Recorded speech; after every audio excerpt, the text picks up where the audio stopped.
Friday, you bastard.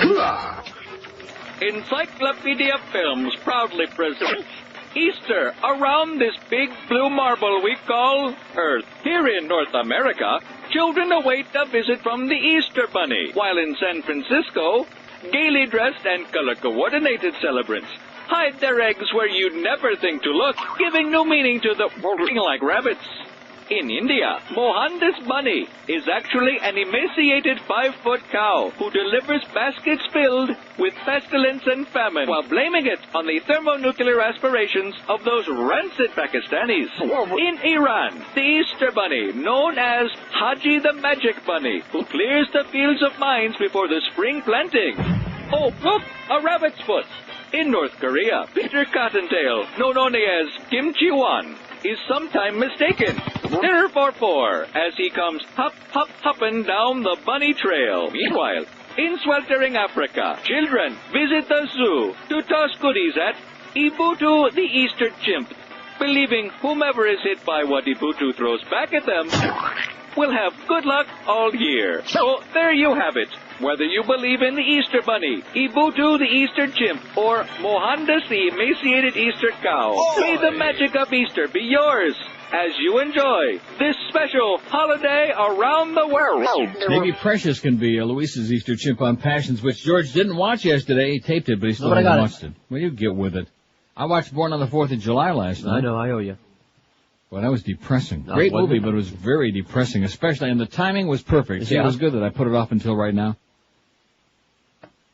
Because what it points out, and just perfectly, is the way that everything gets sanitized, and especially now, the media, but they did the same thing in the early days of Vietnam. They sanitize it all. Everything is just a list of names and statistics. Was it like this? I mean, was it this efficient, this perfect? Oh, yeah. And it was easier to do it because they didn't have any embedded journalists. They didn't have any of this other crap. You didn't by accident see any of the fallout because we didn't have the technology back then. Didn't have that great instant satellite technology. Mm-hmm. So it was only years later, after all the protests started building, that we started to get the pictures back, the film footage of all the naked, just blown up grotesque images, little children and the women, all the other stuff that was going on. But at any rate, thousands in Baghdad, by the way, protesting. They said these are the biggest protests since WW2 against what they call foreign occupation. I just mentioned that in passing because the big news right now, of course, that all of the news channels are parading breathlessly here on Good Friday is the new pictures of Clown Sodom. Yeah. Abu Dhabi TV had the original pictures, and now, of course, all the other... I bet you right now as I speak, let me turn over to CNN. I bet you it's... we got the press briefing. We got the propaganda briefing. But they all had it on there from Abu Dhabi TV, supposedly April 9, which is what, a week ago Wednesday. And there was a Sodom and even Qusay, one of his sons, they were parading around in one of the parts of the city. Qusay? Not Pusay? Qusay and Hussein. And they were like doing their thing, and everybody said, oh, well, we'll have to check this out again. I wouldn't be surprised, just like Santa Claus, if they have a different Sodom on every major street corner by the end of the month. Just to be effing with us, you know what I mean? We effed with them, and now they're effing back with us. Speaking of that, let me give the plug for our good, close, personal friend. What's his name? Oh, Joe Rizzoli at Roth Office Supply. Let's see. The Greater Hollywood Chamber of Commerce invites you to Expo Al Fresco. Although Joe used to be a better friend before he started telling me about Mayor Mara Gulante and how she's not so bad. You're full of crap, Joe. You're a good guy, but you're full of crap. He's got to say that. He's with the chamber. Yeah, that's what I'm saying. You know, he's just another one of those political liquors, pot liquors. The Great Hollywood Chamber of Commerce invites you to Expo Al Fresco 2003, Hollywood's ultimate networking party and food tasting extravaganza, Wednesday, April 30th, between 5 and 8:30 p.m. One admission price includes gourmet food tasting, beverages, entertainment, snow toboggan ride, and Hollywood's biggest trade fair. I bet you there'll be beverages and more. And then some. Beverages and more. Harrison Street, east of Dixie Highway in downtown Hollywood, where it takes place. Advanced ticket price $10, $15 at the gate. Kids under 8 free. And a portion of the proceeds will benefit the Broward Outreach Center. If you want more information and tickets and all this other good stuff, call 954-923-4000. There'll be all kinds of great food from all kinds of great places, including amazing chocolates, Atlantic City Subs, Dave and Buster's, Dandy Donuts, Grace and Jack's, Old Boston Seafood, Hollywood Ice Cream, Jerusalem Pizza, and lots more. Ooh, speaking of that. Oh, yeah, that's right. Today you're getting your Matzo Pizza. Happy Pesach! from all our good, close, personal friends at the Pizza Loft. They got the matzo pizza, the matzo lasagna, the massa crista, just in time for Good Friday. The W in George W. Bush was our poll yesterday stands for, and we had our usual sensational response, 1,372 votes. Wonderful, 168, 12.2%. Now, of course, the Bushlickers would say, see, wonderful was the first choice, but only 12.2%. In fact, if you add together the 3 positive W's in there in the whole list, it comes out to like about 13%, which leaves 87% had something caustic to say about our fearless leader. Wonderful, 168. Retarded, 158. Oh. I love it. He's a little retarded. Worthless, 151. Warmonger, 128. What me worry, 111 with apologies to Alfred E. Wannabe Dictator, 71. Weasel, 59. Witless, 44. As in, weapons of mass destruction, 43. Worst, 43. Whoop ass. Open up a can of whoop ass and have it for lunch with our macaroni and cheese. Winner, 35. Horror, 35. What a disgrace. I think George must have been behind that. Calling our president a horror. Reckless with a W, 31. Wasted and Wehrmacht, 29. Wehrmacht would have gotten a lot more votes if they knew what it meant. If they understood the significance. But they don't get it. Plus, we don't have too many Choymans in South Florida. What did I just say? Wehrmacht. Wehrmacht and wasted, 29. White bread, 26. Wank, 24 wanks. Wacko, 21. Wretched, 20. Warped, 18. Wrongdoer, 17. Wiener, 14. Wicked, 14. What, 13. He got 13 what-wats. He started out with 1, now he's got 13. Worm, 7. World Beater, 6. Woeful, 6. Whitey, 5. And Ratful, 3. That's not too positive there in this crowd. And, of course, the immediate response from the Bushlickers would be, well, you've chased all of the Bush fans away. Good. Ooh. Bye-bye. Bye-bye. You know where to, Dr. Laura and Rush. And, of course, our good, close, personal ex-friend. Are you sure? Oh, that's right. There's a great, I got to play that. Where the hell is it? What? This. Oh, we have the oil fields of Cairn with the pipeline under construction. Is that it? And you... No, that's not it. That sounded like Dick.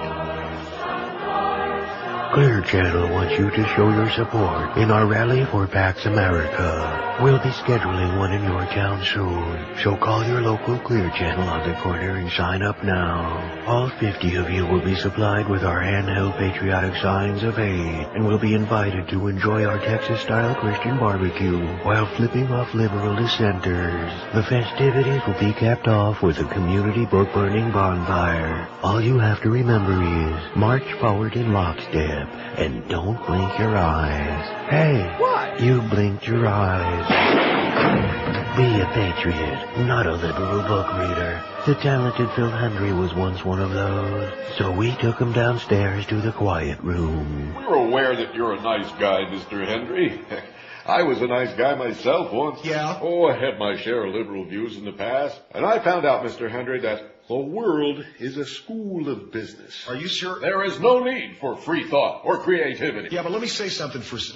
There is only a need for Clear Channel, General Electric, Halliburton, Bechtel, Amoco, Chevron, and Shell. Okay. From now on, Mr. Hendrie. Yeah? You will make all your perverted characters liberal dissenters. Okay. Because, Mr. Hendrie, yeah, you're on radio, dummy. All right. Had to play it. Oh, I hadn't heard it. You hadn't heard that yet? No, I neglected to play that. Are you sure? George has got a big weekend coming up because he needs the cash, especially to make up for getting screwed over at Treasure Island last week. Yeah. He likes to try to get screwed at Treasure Island, but last week he just got screwed over. Join George today, 2 to 4, right after the show at Fort Lauderdale Harley on Federal Highway just south of Oakland Park Boulevard. Stop by to win some free crap and enjoy free food from Atlantic City Subs, where the bread makes the difference, and Ira as well. And, of course, we no longer have Scott to deal with, and we're excited about that. 2 to 4, Fort Lauderdale Harley this afternoon on Federal Highway, just south of Oakland Park Boulevard. George will be there. You can come and make faces at him. And then tomorrow, noon to 2, George will be out at Bill Seidel's Boulevard of Savings on Northwest 36th Street, just west of 27th Avenue in Miami. He'll have some more of our usual very low-budget QM prizes, but also more Atlantic City Subs. Get there very early, because the people that work over there like to hop up all the free food. Well, they don't have them in Dade County, so that's a rare treat for them. They don't have Atlantic City Subs in Dade County. Not well, yet. Too bad. I'd make sure that Ira doesn't get there until all your good, close, personal friends show up. And, of course, tomorrow being Saturday and the middle of a holiday weekend, I'll guarantee it. Oh, yeah. But all your buddies will be there. The guy with the eyes will be there, and the guy with the fanny pack, He and can't the get a jack ride with down the to funny Miami. hands. What? He can't get a ride down to Miami, the guy with the eyes. Maybe John Levitt can drive him. White House criticized over Cheney suit. Oh, no. Come on. Not on a holiday weekend. A federal appeals court yesterday questioned the Bush administration's request to stop a lawsuit delving into Vice President Dick Cheney's contracts with energy industry executives and lobbyists. Appeals judges Harry Edwards and David Tatel suggested the White House had no legal basis for asking them to block a lower court judge from letting the case proceed. The Bush administration took the unusual step of coming to the U.S. Circuit Court of Appeals in the midst of the case. U.S. District Judge Emmett Sullivan has ruled that the Sierra Club and Judicial Watch may be entitled to a limited amount of information about the meetings Cheney and his aides had with the energy industry in formulating the White House's energy plan. The plan, adopted 4 months after President Bush took office, favored opening up public lands to oil and gas drilling and a wide range of other steps backed by the industry. Among the industry executives that Cheney Energy Task Force has acknowledged meeting with were former Enron Chief Executive Ken Lay. Kenny boy! Oh, yeah! The stench of cow manure, man, is coming from all of that deal, but they don't want to tell us nothing about it. Can't imagine why, can you? No. Whoa. We're going to have kind of an informal show today, you know? Really informal, because nobody's working today. Apparently. I mean, the on-the-air people, Mad Dog will be on, and the Humper, and Eddie tonight, but other than that, the office staff they all got religion today. They all became Farbissina Goyim. I mean, real professional Catholics. Well, that's why it's a Good Friday for them. Is that what it is? And, of course, they're also celebrating a little bit of the midst of Pesach. It wouldn't surprise me at all. They're probably out there. I had some matzo ball soup yesterday in honor of Passover. In fact, when I went into my deli, she said, she gave me the usual menu. She said, would you like a Passover menu? I said, no. A Passover menu? Yeah? She says, how would you like the SARS special menu? There's extra stuff on the Passover menu. Yeah, she said, once you eat from that menu, you get a lot of extra So elbow really, room. you had at your some table. matzo ball soup? Yeah, I did. You What's eat the wrong with ball? that? Oh, by the way, balls and 190.5 on the scale this morning, which doesn't lie. It's digital. We'll see how the beast does when he comes in on this day. We're going to honor my 2-pound weight loss in honor of Dr. Bob, who died yesterday, Dr. Bob Atkins. Did you hear about that? No. Dr. Bob died. If anybody else calls in to tell us that Dr. Atkins died, we will personally come to your home and give you a new steel bullet diet. Yeah. You'll just wither away in no time at all.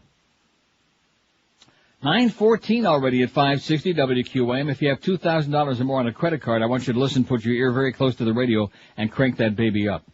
Dedicated Consumer Counseling can help you. It'll cost you nothing. Dedicated is a non-profit company that'll contact the companies you owe money to, and then they can cut your payments in half. Call 1-800-4-NO-DEBT.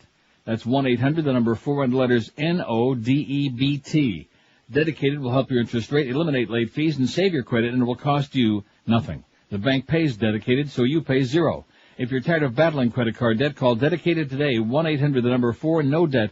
Call and find out how Dedicated can help you out. You have nothing to lose if you just had it with credit card debt, high interest rates, and late fees. These are the people you ought to be talking to. Dedicated Consumer Counseling. Give them a try. They'll handle all the things for you. Call Dedicated right now at 1-800-4-NO-DEBT. And don't forget, it costs you absolutely, positively nothing. Call 1-800, the number 4, no debt, for Dedicated Consumer Counseling. Live and local. This is Sports Radio 560. QAM. Have a decent Pesach. Welcome back to the Mohammed and David Show. On the dawn of our fearless leader's glorious victory. They won't be attacking us again. You mean the big statues?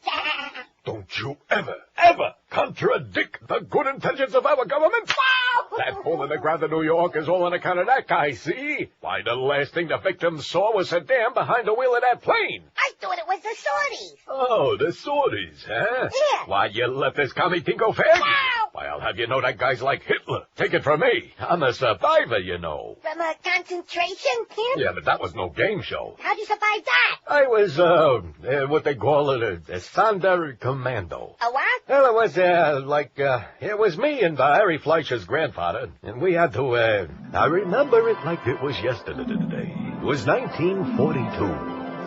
Herr Commandant, we'll see you now. Yeah, thanks. Yeah, Heil this. Inside! Ja, Bone, Heil Commandant. Where is Fleischer? Well, he went under the covers to turn in more of them dissenting Jews. Very well then. And what information have you for me today? Well, I got Rosenblatt. That guy there's a Jew. You can have him. And that Lowenstein broad. There's one for you. Can I have my hairpiece back now? I use it to wipe my boots. Oh, well, that's... But your efforts will not go unrewarded. The Fuhrer is pleased with your cooperation, and he will be visiting this office once he concludes his meeting with Preston Bush. I don't know about you, but I use his meat tenderizer. Hey there, Adolf. What do you know? What do you say? Dieser gigantischen Aufgabe. He says you have a nice back. Steuertechnischer Hinsicht. Now, he wants you to bend over. Well, see here. Sing Heil. Sing Heil. I'm sorry. Heil. I will take the western front. Who's your Führer? Who's your Führer? And that there's when the judge came at me. I wonder if Adolf uses meat tenderizer on Mo. 9:19 at 560 is a special Easter Good Friday treat. We have March 24th, 1964, New York Rangers at the Toronto Maple Leafs in lieu of our show today. He's hit by Shaq. Brewer to Bond. Don't you think we just ought to play the audio from this hockey game? Oh, please. Shooting it off Nielsen's stick down the ice into the Ranger zone. I think it'd be a good idea, Bill Hewitt. And then, of course, we could also play some of the highlights from racing. Where the hell's this racing from? Oh, there's the Meadowlands. All you got to know is Jackie Moe. I guess we won't do that. It's a possibility, though. I just feel like we're always getting screwed on these days, you know? Yeah. No, because everybody else takes off. The parking lot is empty. It's a big busman's holiday. Muff, who don't do a damn thing anyway, takes off. It comes in yesterday to give us a tearful goodbye for a few days. He'll be back on Tuesday. Yeah. Tuesday. I don't even want to tell you what's going on in the other room with the log and all the red and the yellow on the auto log, and he's got nobody to talk to about it. Why is that? Because everybody's gone. Yeah, but what's happening with it? Some spots are not there, some are out of date. We don't know whether we should play them or not. Hey, don't start making trouble now, okay? It's the QAMFN way. That's just the way we do things. So yeah, but we might lose money. We might lose money. Like I said, let's put on a hockey game. In Toronto. Oh. Here's the poll for today. This is a tough one, you're right. And the only reason it's such a serious poll is it's your fault. Yeah? Because you got me to watch that Born on the 4th of July DVD last night, which I'm glad I did. Great job by Tom Cruise in that, too. That was back before he became, right. Became whatever he is now. Just a schmuck. What was the worst chapter in American history is the poll today, and I've got, 2, 4, 6, 8, 10, a dozen good choices. Slavery. Oh, it's already up there. Slavery's got 6. Slavery, Civil War, Depression, World War I, World War II, assassinations of the 60s, JFK, Martin Luther King, and RFK, Watergate, Vietnam, Gulf War I, the 2000 presidential election, the attack on Iraq, or Monica Gate. I would call it Penis Gate, but Tom Cruise's mom in Born on the 4th of July said, Don't say penis. And then he starts screaming out, effing big penis. Big erect penis, something like that. He starts screaming out, yeah. Great. And she's just having a nervous breakdown. Especially on Good Friday, don't say penis, whatever you do, okay? Don't say it. Don't even look at it. That's supposed to have meat. Because that's what the Catholic Church is all about, after all, is, anyway. What was the worst chapter in American history, we're asking today on NeilRogers.com, and it's up to you. It won't be an easy choice. What the hell did I vote for? I don't even know which one I voted for now. I struggled and agonized. I think I voted for the assassinations. By the way, the assassinations of the 60s, there is no doubt in my mind now were all done by the military-industrial establishment. Okay.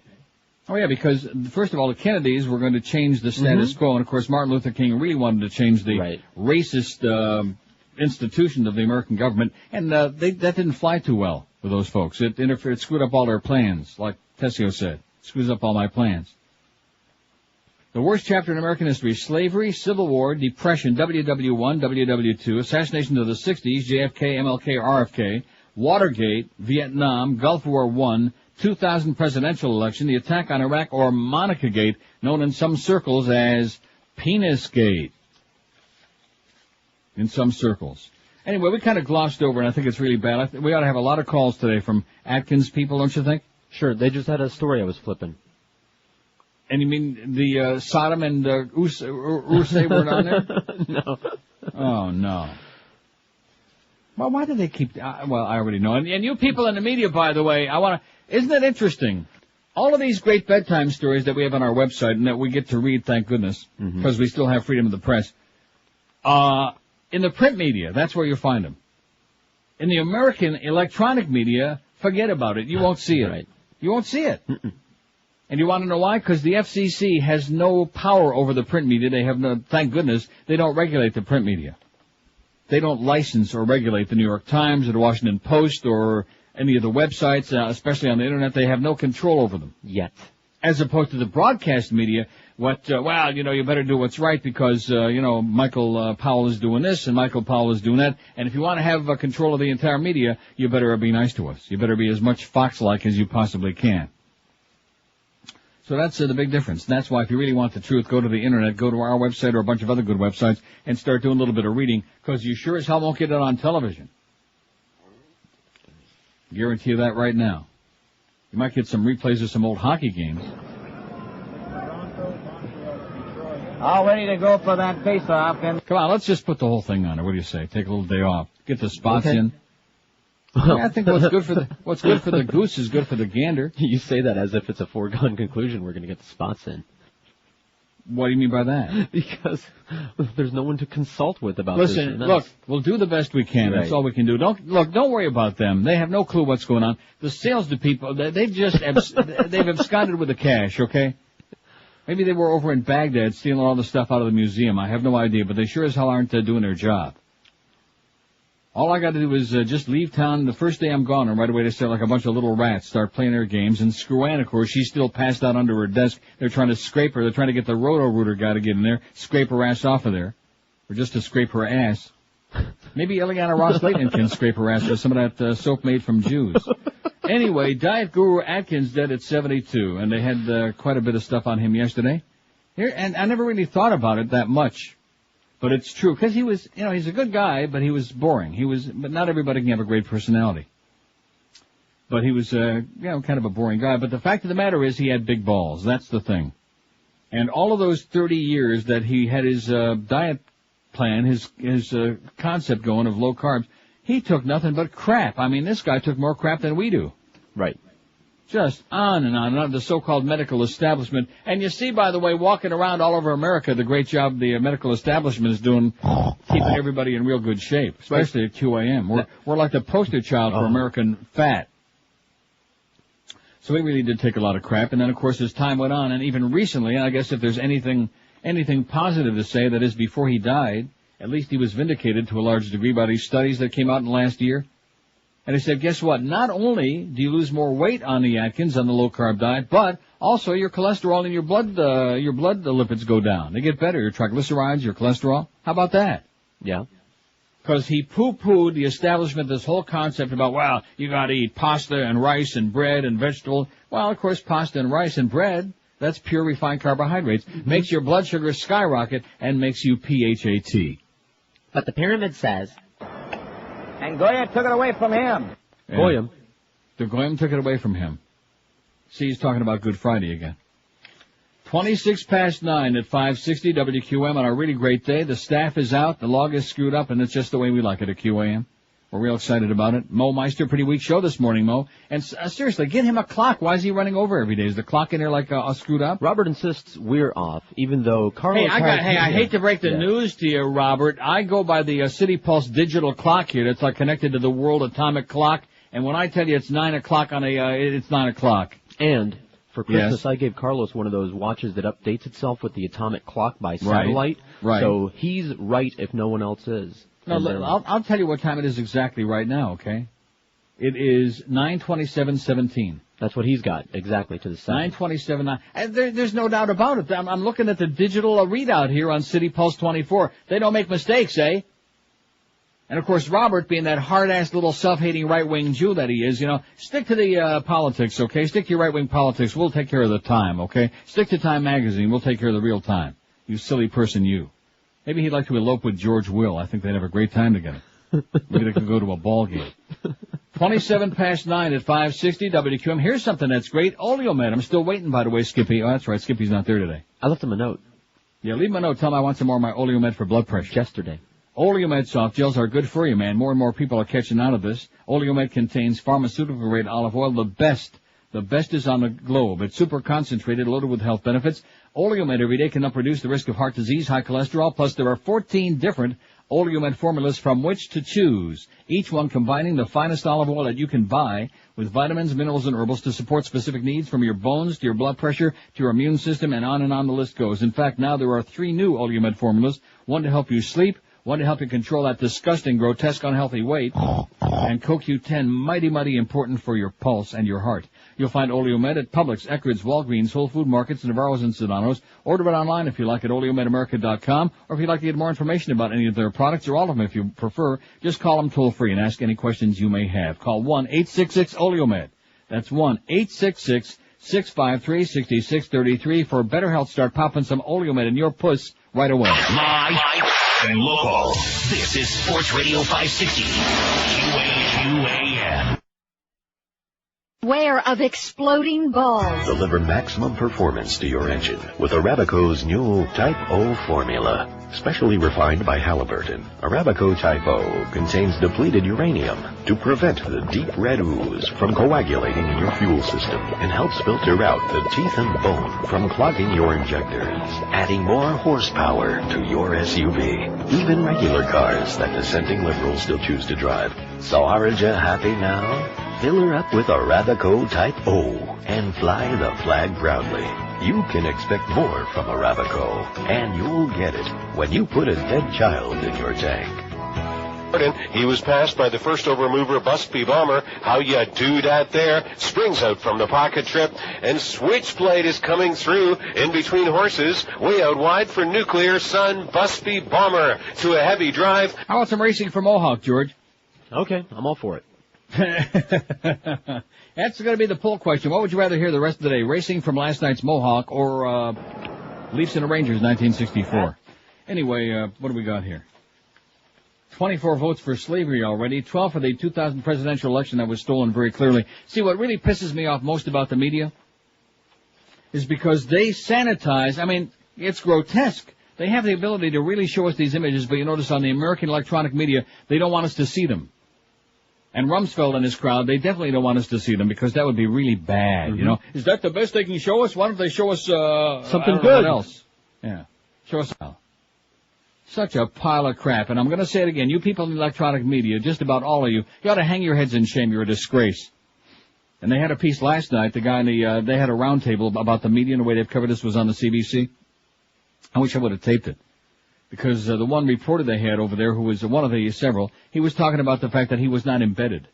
And that at the Kuwait City, well, they weren't going to let him in there for love or money because the Americans, naturally after liberating Kuwait, the Americans are the ones that were calling the shots. So they didn't want to let him in there in the beginning. He had to like sneak his own way in. But he talked about how the embedded thing was a total failure. Because these people were being protected by these 19 and 20-year-old kids, so naturally they owed their lives to them, and they only reported whatever the hell was politically correct. Mm-hmm. They weren't going to pee on anybody's parade because their lives depended on them. And so we got this jaded view of everything that was going on, and basically that was it. Although the good news is we got Kusei and Sodom over there on every street corner. It's a little suspicious when they're on 4 different street corners at the same time. Yeah, we're starting to wonder about that. Maybe even the Pentagon, all those great think tanks over there, some of those people that, you know, that don't look kosher to me. Oh, I shouldn't have said that. Kosher probably wasn't the appropriate word. Well, let's take a few calls here today. They're ringing off the hook. WQAM. George. Yes. Hey, you left Slaughter of the American Indians off the list. Okay. I think that should be on the list. That's my okay, vote. thanks. Thanks. We'll think about it. We'll take it. Well, we probably especially ought to do that. I'll call up Jeff DeFore and see what Jeff says. See what Defoe says about that. Huh? I'm just kidding. Defoe's okay. It's a big improvement over what we got there now. Papadjenko, look what we got in the morning. Look what we got for a lead-in. I wouldn't wish our lead-in on Hitler. What do you think? Slaughter of the Indians? Yeah, sure. I mean, it was awful. What about the Red Sox? Redskins. Oh, now don't start that. For the Redskins and the Paleskins, them Seminoles are going to come get your ass. They won't let you into bingo anymore. Chiefs. Let's go over there and spin the veal this weekend. What do you say? I'll even fly down for that. Let's all go over and spin the veal. Oh, you weren't at that thing. Yes, I was. Were you? Yes, I was. With the wheelchair guy kept knocking the chairs over, trying to get to the In fact, that's right. We were the youngest people there that day. You were the youngest person there. They said, are you guys old enough to be in here? By a margin. And then I borrowed Moe's bag for that. And when I saw his bag. Oh, and which reminds me of some of those scenes in Born on the 4th of July, which I don't want to discuss. You know the ones I'm talking about. Yes, I do. Oh, the bedpan scenes and the, God. Oh, brother, what the hell went on over there? And of course, like I said, it was just a body count. Yeah. They didn't give us honest body counts, and then even afterward, and we talk about, 58,000 kids came back in body bags. You know something? The ones who came back in body bags were a hell of a lot better off than the ones who came back in other forms. Not to be cliche, but those were the lucky ones. Yeah. 58,000! I went to high school in a little town, upstate New York, Canandaigua, New York. The population then, I graduated in 1960. 1960, the population was 10,000 people, 43 years ago. The population is still about 10,000 people. It's not a place that tourists go rushing to. 10,000 people. That's a little city, little town, Canandaigua, New York. 58,000 people. I mean, 6 times the population of that entire town died, Americans just alone, in Vietnam. Not to count the hundreds of thousands of Vietnamese. Right. Including the South Vietnamese who were supposed to be where they're fighting for, but we couldn't tell. Well, they look alike. Yeah, there you go. They look a lot alike. Wow. What a disgrace. And we just got through doing the same thing again, and we got all these people out there goose-stepping, just like the Germans goose-stepped during WW2. All you gotta do is look at any of that documentary footage. Oh, yeah. This business, Hitler was a dictator. Yeah, and they loved it. They sucked up to it, man. They loved it. Didn't they elect him? Deutschland über alles. What could be more appetizing than that? We're the best. We're number one. Yeah.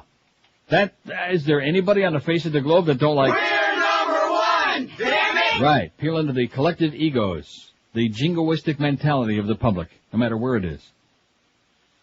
Deutschland über alles, and now it's U.S. über alles. And that's basically what this whole PNAC thing is all about. Mm-hmm. We're superior to everybody else, and you're going to cotton to us, and we're going to export democracy, whether you want it or not. Our brand of it, of course. And our business people are going to come in and call, just like that story about Bechtel we have here today. What a joke. Not a shock, just a joke. Bechtel wins huge Iraq reconstruction contract. Oh, no. That's got to be a mistake. It's on the A&P. I noticed Tom Cruise shopped at A&P in that movie. Actually, he worked at the A&P. Right. You ever go to the A&P? Yes, I have. Bechtel wins huge Iraq reconstruction contract.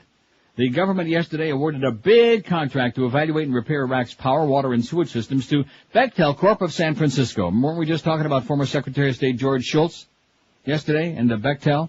Yep. The initial award by the U.S. Agency for International Development was for $34.6 million, although the contract could be worth up to $680 million over 18 months. The larger amount would be subject to congressional approval. Several Democratic lawmakers have complained the Bush administration did not allow open competitive bidding, but rather invited a small number of firms to submit proposals, a small number of their buddies. In addition to work on the utility systems, the contract also provides for rehabilitation and repair of airport facilities and dredging, repair, and upgrading of the Qasr seaport in cooperation with other contractors. Bechtel may also have a role in repair and reconstruction of hospitals, schools, selected government ministry buildings, irrigation facilities, and transportation links. In other words, we went in there and blew it all up, and now we're going to give them a whole crap load of money to go back there and rebuild it. Oh, what a concept. The agency said Bechtel would probably hire subcontractors for many of the projects. Through all of its activities, it would also engage the Iraqi population and work to build local capacity. Right. There you go. Bechtel, Halliburton, Shell, Exxon, they'll all be in there with their hands out. Because just like that bit we played and just like that scene in Network, the world is a business, Mr. Beale. That's what Ned Beatty said, and he was... Absolutely correct, sir. Right. So all of this bullcrap about, the liberation of the Iraqi people from this evil dictator and weapons of mass... By the way, how many weapons of mass destruction did we find yesterday? Oh! None. This is the big O. Then pinning it over to the wing. Yeah, let's put that hockey game on. I'm getting depressed. 9:41. That's on the good clock, by the way, on 560 QM, not on Moe's clock. Live and local. This is 560. The radio's all yours now. QAM. Jim Mandich, I am a pussy. Not only are some American Idol contestants facing legal trouble, now news reports are beginning to filter in about the judges on the Fox TV show. In 1977, Simon Cowell was charged with attacking a man at Studio 54 and nearly strangling him to death with his own puka shells. Assault charges were later dismissed, and Cowell was placed on probation. Later that same year, Simon Cowell was arrested again. This time, LAPD charged him with solicitation on Hollywood Boulevard. Cowell was picked up wearing lace panties and a leopard catsuit and was carrying ID that said his name was Alice Reynolds of Laguna Beach. In 1990, American Idol judge Randy Jackson was arrested after attempting to eat child star Emmanuel Lewis at a charity function in New York City. The diminutive actor was pulled from the throat of Randy Jackson and only suffered minor abrasions. Later that same year, Randy Jackson was charged with reckless behavior after attacking the manager of a Sizzler restaurant in Terre Haute, Indiana. Jackson's stomach had to be pumped, and doctors reported finding 300 shrimp and 2 bags of buffalo bones. In 1986, American Idol judge Paula Abdul was charged with public lewdness after an incident in a Los Angeles Lakers team van. Later that same year, Paula Abdul was arrested outside her ex-boyfriend's apartment. Miss Abdul allegedly spray-painted the words "cold-hearted snake" on his DeLorean. 947 at 560 WQM. Were you following all of that? No. Good.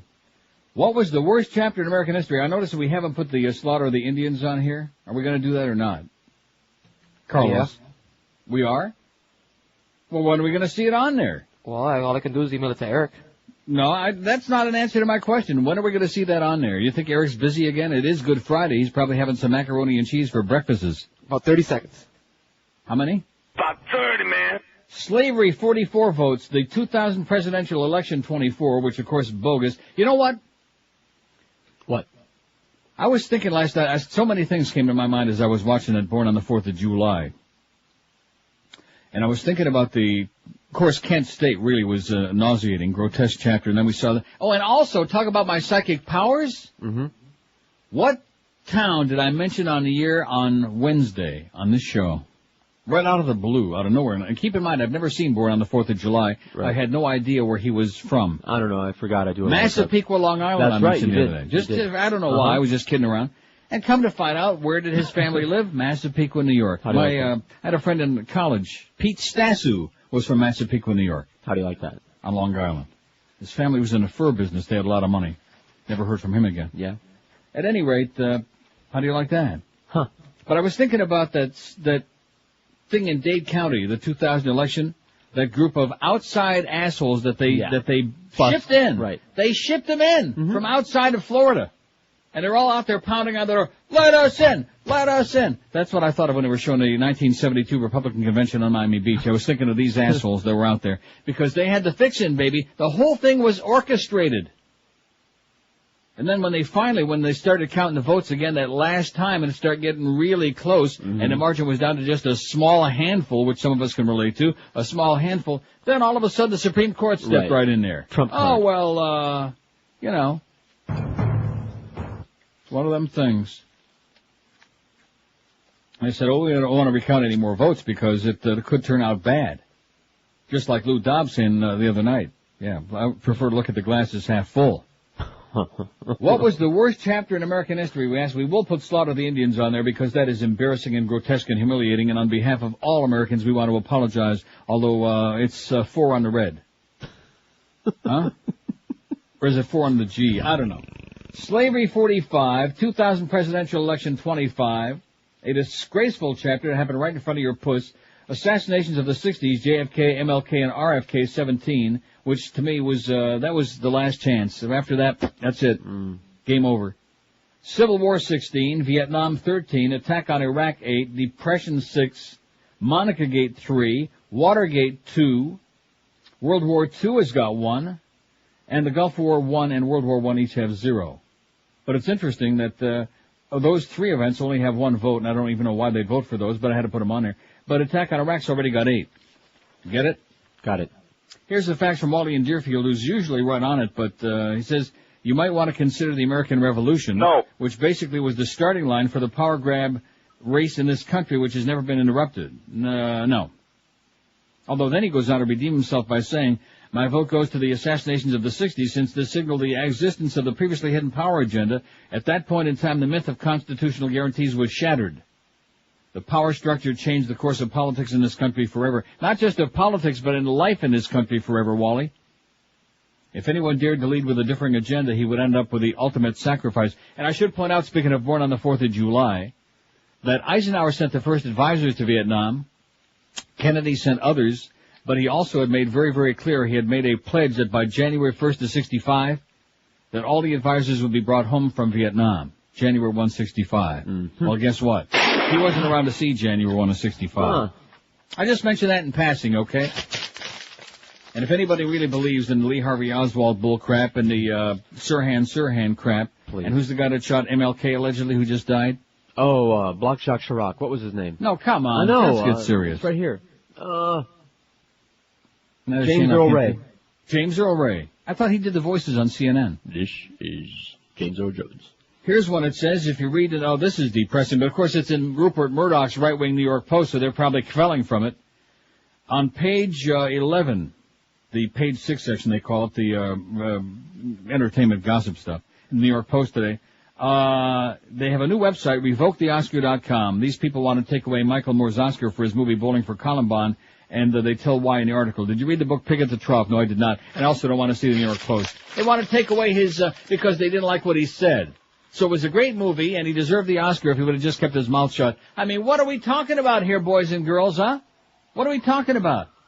Talk about politically correct and taking it to a new level. Your work is great, but just dummy up. Don't mention nothing about that we don't like. Otherwise, we'll take your statue away. Ooh. Like we did in Baghdad. We took their statue away. Oh, and all that, if you read our website yesterday, that was all staged. Just like I commented at the time, it seemed like there was and not only was it staged, but those people were brought in too. They were brought in. This is a disturbing thing. Oh, by Robert Novak, that, amazing. The ultimate right-wing asshole, but nevertheless in the Chicago Sun-Times today, or he writes, or yesterday, coinciding with the Bush administration's tough talk about Syria, a senior Israeli official Monday exposed a smoking gun.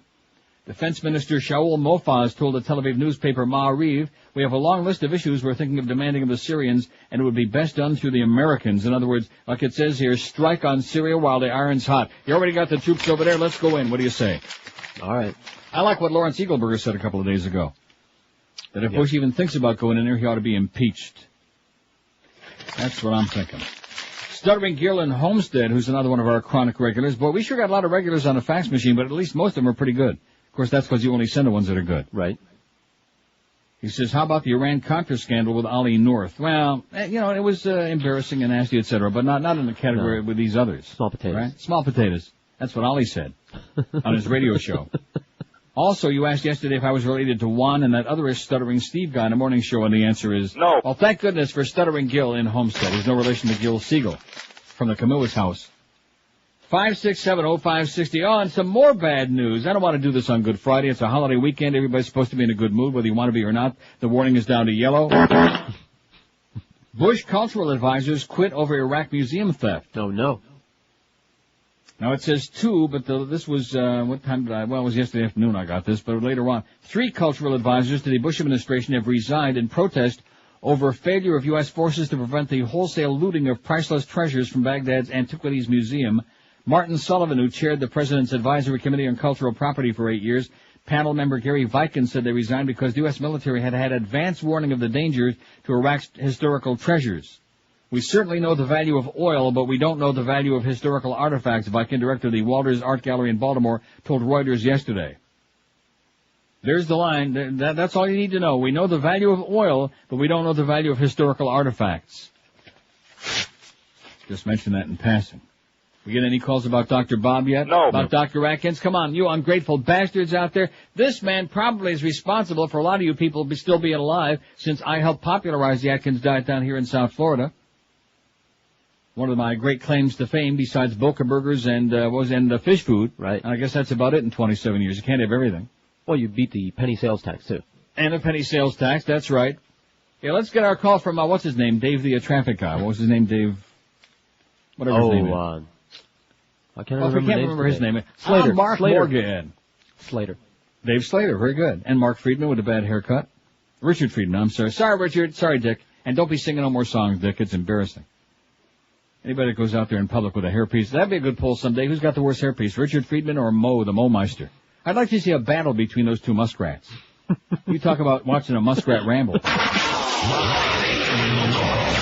We're Sports Radio 560 QAM. Friday, you bastards. My religion's better than your religion. Oh! My religion's better than yours. My beliefs are what's required to avoid a lake of fire. My religion's better than yours. Oi! My religion's better than your religion. My religion's better than yours. Why, my religion advocates bigotry and racial hate. My religion's better than yours. My religion's better than your religion. My religion's better than yours. What we like about it best, I fondle boys and wear a dress. My religion's better than yours. My religion's better than your religion. My religion's much better than yours. We have no respect for women. Drive a cab to make a living. My religion's better than yours. My religion's better than your religion. My religion's much better than yours. Chupacabra, spooky ghosts, we slaughter pigs and dogs and goats. My religion's better than yours. My religion's better than your religion. My religion's better than yours. We wear beanies and pigtails and never ever pay retail. My religion's better than yours. Please. My religion's better than your religion. My religion's better than yours. We knock on doors to bother you like Fuller Brush to spew our views. My religion's better than yours. My religion's better than your religion. My religion's much better than yours. We wear ties and ride our bikes and get to marry lots of wives. My religion's better than yours. My religion's better than your religion. My religion's better than yours. We don't want to use our brains. We're mindless livings on parade. My religion's better than yours. Happy Easter, happy Pesach, unhappy Good Friday, whatever that is. Bad here in Toronto, man. They can't kiss the chalice. I mean, they can't kiss the... And they can't, what was that line this morning before the show? They can't take communion on the tongue. On the tongue. They can't take it on the tongue. And the altar boy said they're not too happy about the... Rectum. Either. Footage appears to show Saddam Hussein's final public appearance. Here's the story in print from the Boston Globe, which of course is right on top of things. Boston.com, for anybody who wants to really see what's going on like currently. Abu Dhabi TV aired pictures today of what it said was Iraqi leader Saddam Hussein on the streets of Baghdad last week, being greeted by cheering crowds of Iraqis. Last Wednesday, as a matter of fact. Abu Dhabi TV said the film was shot April 9, the day U.S. forces moved into Baghdad. The footage, if authentic, would mean an April 7th American bombing aimed at killing the Iraqi president was unsuccessful. Oh, and by the way, speaking of that, they had on the news last night that they did go in there and they went through the rubble. Did they find him? No. No. Not even his foot? No, not a foot, not a toe, not pubic hair, nothing. His tash? Nothing. Oh, and the neighbors there said, oh, they were at the wrong house. He was seen at the house next door. Oops. He said, oops, our bad. There were people in there, but it was a family, and of course we know that they drag bodies of young children out of there, etc. But we just seem to be having these misfires, close, but no cigar. Oh, I'm sorry. Starting up again, they didn't miss. The U.S. said it was studying the tape. However, an Iraqi envoy loyal to Saddam said Friday he was confident the Iraqi president was killed by the coalition bombing of Baghdad.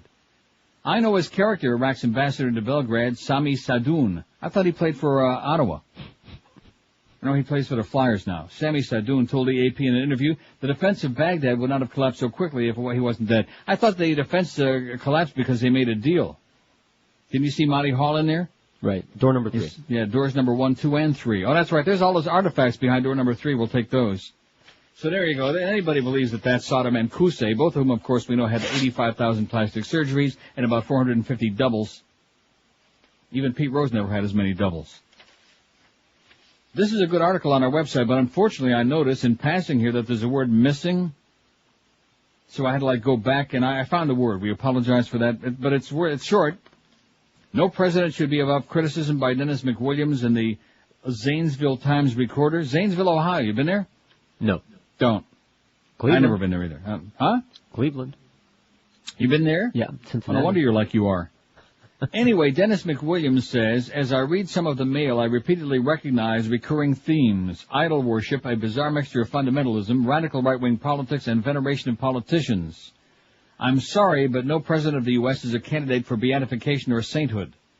A recent letter stated it's also brought to light some serious flaws in the moral fiber of our country. Much of that is reflected in the hideous display of disrespect to the office of the president and the man who now occupies that office. This writer remarkably equates our constitutionally guaranteed freedom of political dissent with serious flaws in the moral fiber of our country. Strange. On the contrary, I suggest someone study a little American history. George Washington was called a jackass in a number of opposition newspapers. Every president since has been called names a lot worse than jackass. To say that the president should be beyond criticism is both absurd and un-American. Contrary to some of his partisan wishes, George the Tooth is not our king, nor does his touch heal disease. In addition, contrary to the belief of some of the members of his cult, George W. Bush is not anointed by God, not even by, Oh, God. and especially not by. Oh, God. In 1912, Theodore Roosevelt wrote, the president is merely the most important among a large number of public servants. He should be supported or opposed exactly to the degree which is warranted by his good conduct or bad conduct, his efficiency or inefficiency in rendering loyal, able, and disinterested service to the nation as a whole.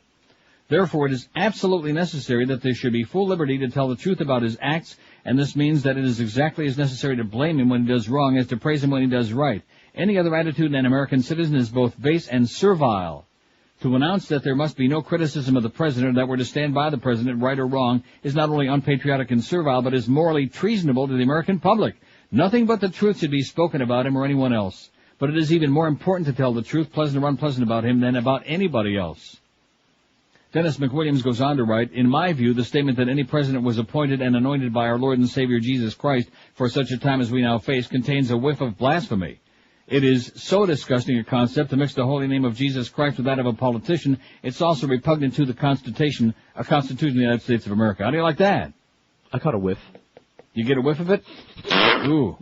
So someone as notorious as Teddy Roosevelt wrote that, huh? Yeah. And he sure had his critics. Oh, yeah. Including some of the Indians and the Filipinos. Who cares about them? We did put the Indians on there, by the way. That guy was right. He had a good point. We left one off. But this isn't the list we need to build. I don't think there's anything else needs to be on there unless we really screwed up. We got the big ones. What was the worst chapter in American history? We asked on NeilRogers.com today. 189 votes. Slavery, 57. The 2000 presidential election, 34. A total fraud. Civil War, 22. The assassinations of the 60s, also 22. Vietnam, 20. How can Vietnam only have 20 votes? See, I was thinking about this also watching Born on the 4th of July. I guess I was doing a lot of thinking last night. Yeah. And that is that unless you're at least 40, you don't understand what war is really all about. You have no concept of what Vietnam was all about and what we just got through doing last month. You have no concept of it. Right. Because the war ended in 1975 finally, thanks to enormous public pressure, thanks to the fact that the media finally caught on, and we started seeing some of the grotesque, horrendous, unacceptable images from there, and getting the stories of the My Lai massacre and the other amazing things that were going on there. Just, I don't even want to talk about them. Only 20 votes for Vietnam, but unless you're like, so let's see, 25, that's 20 years ago. Mm-hmm. So I'm being generous when I say 40, because if you were 12, you really didn't get the gist of it. How old would you have to be, like 15, 16? At least. I mean, I was aware. I was up to date. I saw TV. Yeah. But not a lot of people around me were. So unless you're at least in your 40s, you know nothing about it. So all these other punks that are out there running around, wow, we had to go in there and kick his ass, and they haven't got any idea what they're talking about. Nope. They're entitled to their opinion, don't get me wrong, but they're full of crap. Vietnam 20, the Depression 12. How's Herbert Hoover doing, by the way? The attack on Iraq 8, Monica Gate 7, Slaughter of the American Indians is up to 5 already, a late addition. Defoe called it in. Watergate 3, WW2 had 1, WW1 has 0, and Gulf War 1 has 0. And there you go. That's where it's at. 5670560, pound 560 on the AT&T and Verizon wireless line. Don't forget George with those big appearances today and tomorrow. Oh, yeah. And I know he's really looking forward to them. He needs the cash, okay? In fact, bring him a suitcase full of money. Please. So he doesn't have to keep going out and dehumanizing himself, so he can spend some time with his family at home. Right. WQAM. Neil, Yes, sir. I know you said you didn't want a list built, but what about the internment of the Japanese Americans during World War II? That was pretty nasty. Yeah. It kind of reminds me of what they're doing with these so-called interviews with Iraqi Americans right now the last few weeks. No question. And 10,000 of them, no less. Exactly. Mm-hmm. No lawyer, no getting out of jail free. Yeah, that should be on there. You're right. What else was I going to talk to you about? What else were you going to talk to me about? We were talking, or you were talking about how, the Iraqi minister of propaganda was so laughable. Mm-hmm. Well, I tuned over because of the Marlins pregame show yesterday to your good fat buddy. And he's just as ridiculous. We have people that believe him. So, I mean, I guess it's sort of, he's like the right-wing version Yeah, of no, but at least the Iraqi information minister was humorous. Lardass ain't funny. He's just dangerous. You could have a point there. Because at least the Iraqi information minister, we knew he was full of crap, and he knew that we knew he was full of crap. But with Lardass, the ditto heads all believe whatever the hell he says. If he farts, they stick their nose in it. One more thing. Why is it that we're boycotting all French stuff but not German stuff, and they're just as against this as the French? Because we like our Wiener Schnitzel. And our Have a great weekend, pal. Yep, fine. See ya. Okay. What do you say? So let's see. Let's put that on there, too. You got it, Carlos? I don't want any dilly-dallying. It sure took us a long time to get the slaughter of the American Indians out there. That's already up to 7. The internment of Japanese Americans during WW2. Got it? We got it. Got it. That was unbelievable. But we just don't trust anybody. They probably were all a bunch of spies. Mm-hmm. Just like all you schmutheads out there. All must be a bunch of spies. And John Ashcroft's going to come knocking on your door about 3 o'clock in the morning. And the worst part of it is Xavier Suarez is going to be standing with him in his bathrobe. Yeah. Well, he ain't got nothing else to do these days. Yeah, he's just looking for votes. He want to see if you have any dead people hidden in the back. He can put their name on lists and get his vote next time he runs for office. Because it's the same bunch of banana boat people anyway. Keep running for office in Dade County over and over again. When's the last time that we had somebody in office who didn't have I'm not talking about, in the city of Miami, whose last name didn't end in a Z? Joe Carroll. Oh! That's it. So I say bring him back. Right? You got Manny Diaz. Yeah. And Sid Fernandez. Mm-hmm. And Rodriguez, George Rodriguez. Of course. I mean, we're getting tired of this whole Z business. Let's bring back Joe Carroll, whose name ended in the big... Oh! At least he was fun, Had that, his tea bag kept getting grabbed, right? 12 minutes after 10 at 5, of course, I guess he wishes his wife would have kept grabbing his tea bag, but didn't work out. When in doubt, didn't work out. And by the way, what's his name, Manny? Speaking of Fernandez, Bert. Oh, yeah. Was it Hernandez? Fernandez? I can't keep the Z people straight. And his wife was banging his attorney? Right. While he was in a slammer? Yeah, the attorney was slamming her and he was in a slammer. Wow. Pretty amazing stuff goes on there in Dade County. And the good news is, if you think we're going to dwell on this war stuff all day, you're wrong about that. Cause as we're way ahead of you with these tabloids up here, even though they're published like 5 yards from where you people live, all the new tabloids are out. Oh! The April 29th editions including an O.J. shocker who says, I want Sydney, his daughter, to disappear. Woo! How Dr. Laura's mom really died. Snoop Doggy Dogg's raunchy video could cost him his life. Dr. Phil's teen sex shame. TV shrink hits below the belt to boost ratings. Ryan Seacrest, I'm not gay, but Brad Pitt and Tom Cruise are hotties, he says. He's not gay. Ozzy's wife beaten up in a restaurant. How come we haven't had any calls about passions yesterday? I give up. Oh, my God. Talk about the booze-borns. That was the best. I even watched, before I watched the new one yesterday at 3:30, I even watched between 2 and 3 yesterday, the one from, you know what I'm saying? Again. Yeah. That's how good it was. 10:13 at 560 WQM. If you're fat, you got a lot of company out there, and you're probably wondering where can you shop and not have to pick and choose. I'll tell you, Delights of West Boca, because you don't have to worry about which items are allowable for you if you're on any kind of low-carb or sugar-free diet.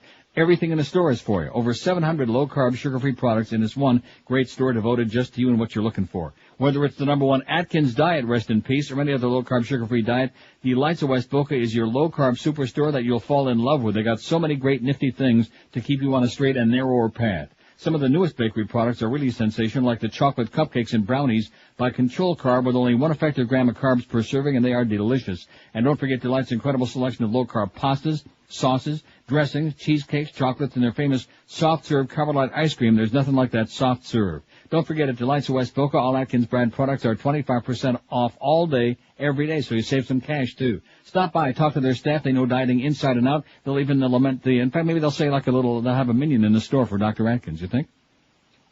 They should. They're open daily 10 to 10 at Delights. You'll find them on the northeast corner of Glades and 441 right next to Boston Market. Call them toll-free at 1-877-LOW-CARB or shop them on the World Wide Wicked Web if you like at lowcarb.com. Don't forget there's only one original Delights of West Boca, your official Atkins Retail Center. Live and local. This is Sports Radio 560 QAM. R-O-N. What happens when a real Japanese sushi chef buys a traditional American steakhouse? It's Sakayushi's Fresh Meat House. Just like an authentic sushi bar, you'll have your meal prepared right in front of you. From 4 legs to the frying pan, you'll see it all. Okay, look right here. This your piggy. This your little piggy. Hello, piggy. He gonna be your dinner, right, little piggy? Oh my God, what are you doing? That's a real pig. Oh my God, stop that. It's splattering blood everywhere. For the love of Pete, stop it. It's Sakayushi's Fresh Meat House. You'll never eat beef the same way again. Kind of a cross between Bubba the Love Sponge and Iron Chef, wouldn't you think? I think. 10:18 at 560 WQAM, and those pictures we have on our website, which are even more gruesome than just the couple we had on there before, and I'm very proud of that. That's what we ought to be seeing on the nightly news every night. If we would have seen that during the early days of Vietnam, it would have stopped in a real hurry. Believe me. Yeah, but that's a bummer. Not only is it a bummer, but it happens to be the truth. It's reality. Like I said before, if we would have seen it in the beginning, Vietnam would have been over in about 6 months. Here's a fact that says the worst chapter in America may be written in the very near future if the Bush junta is able to maintain control of the White House it snatched from the American people in 2000 in the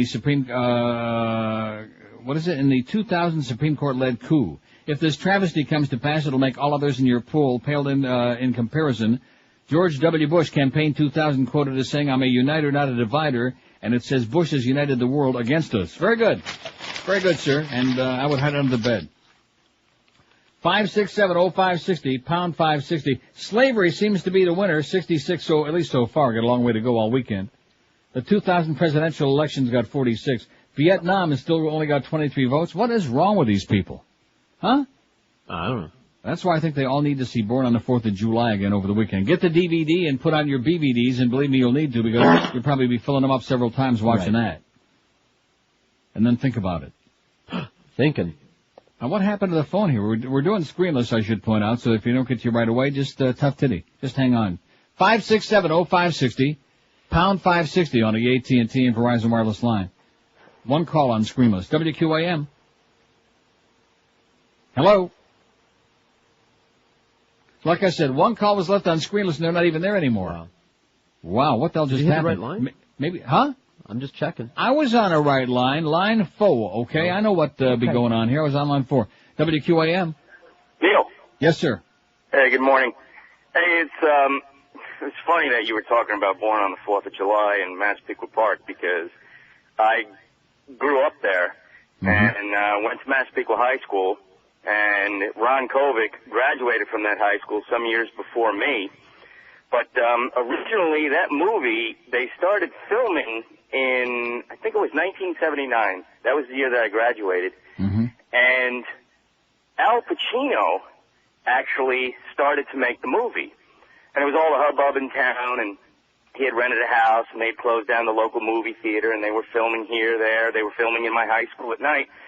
And this went on for a couple of months, and then they stopped making the movie. And to this day, and I'm 42, and I was 17 back then, I never found out why the hell the movie never released with Al Pacino.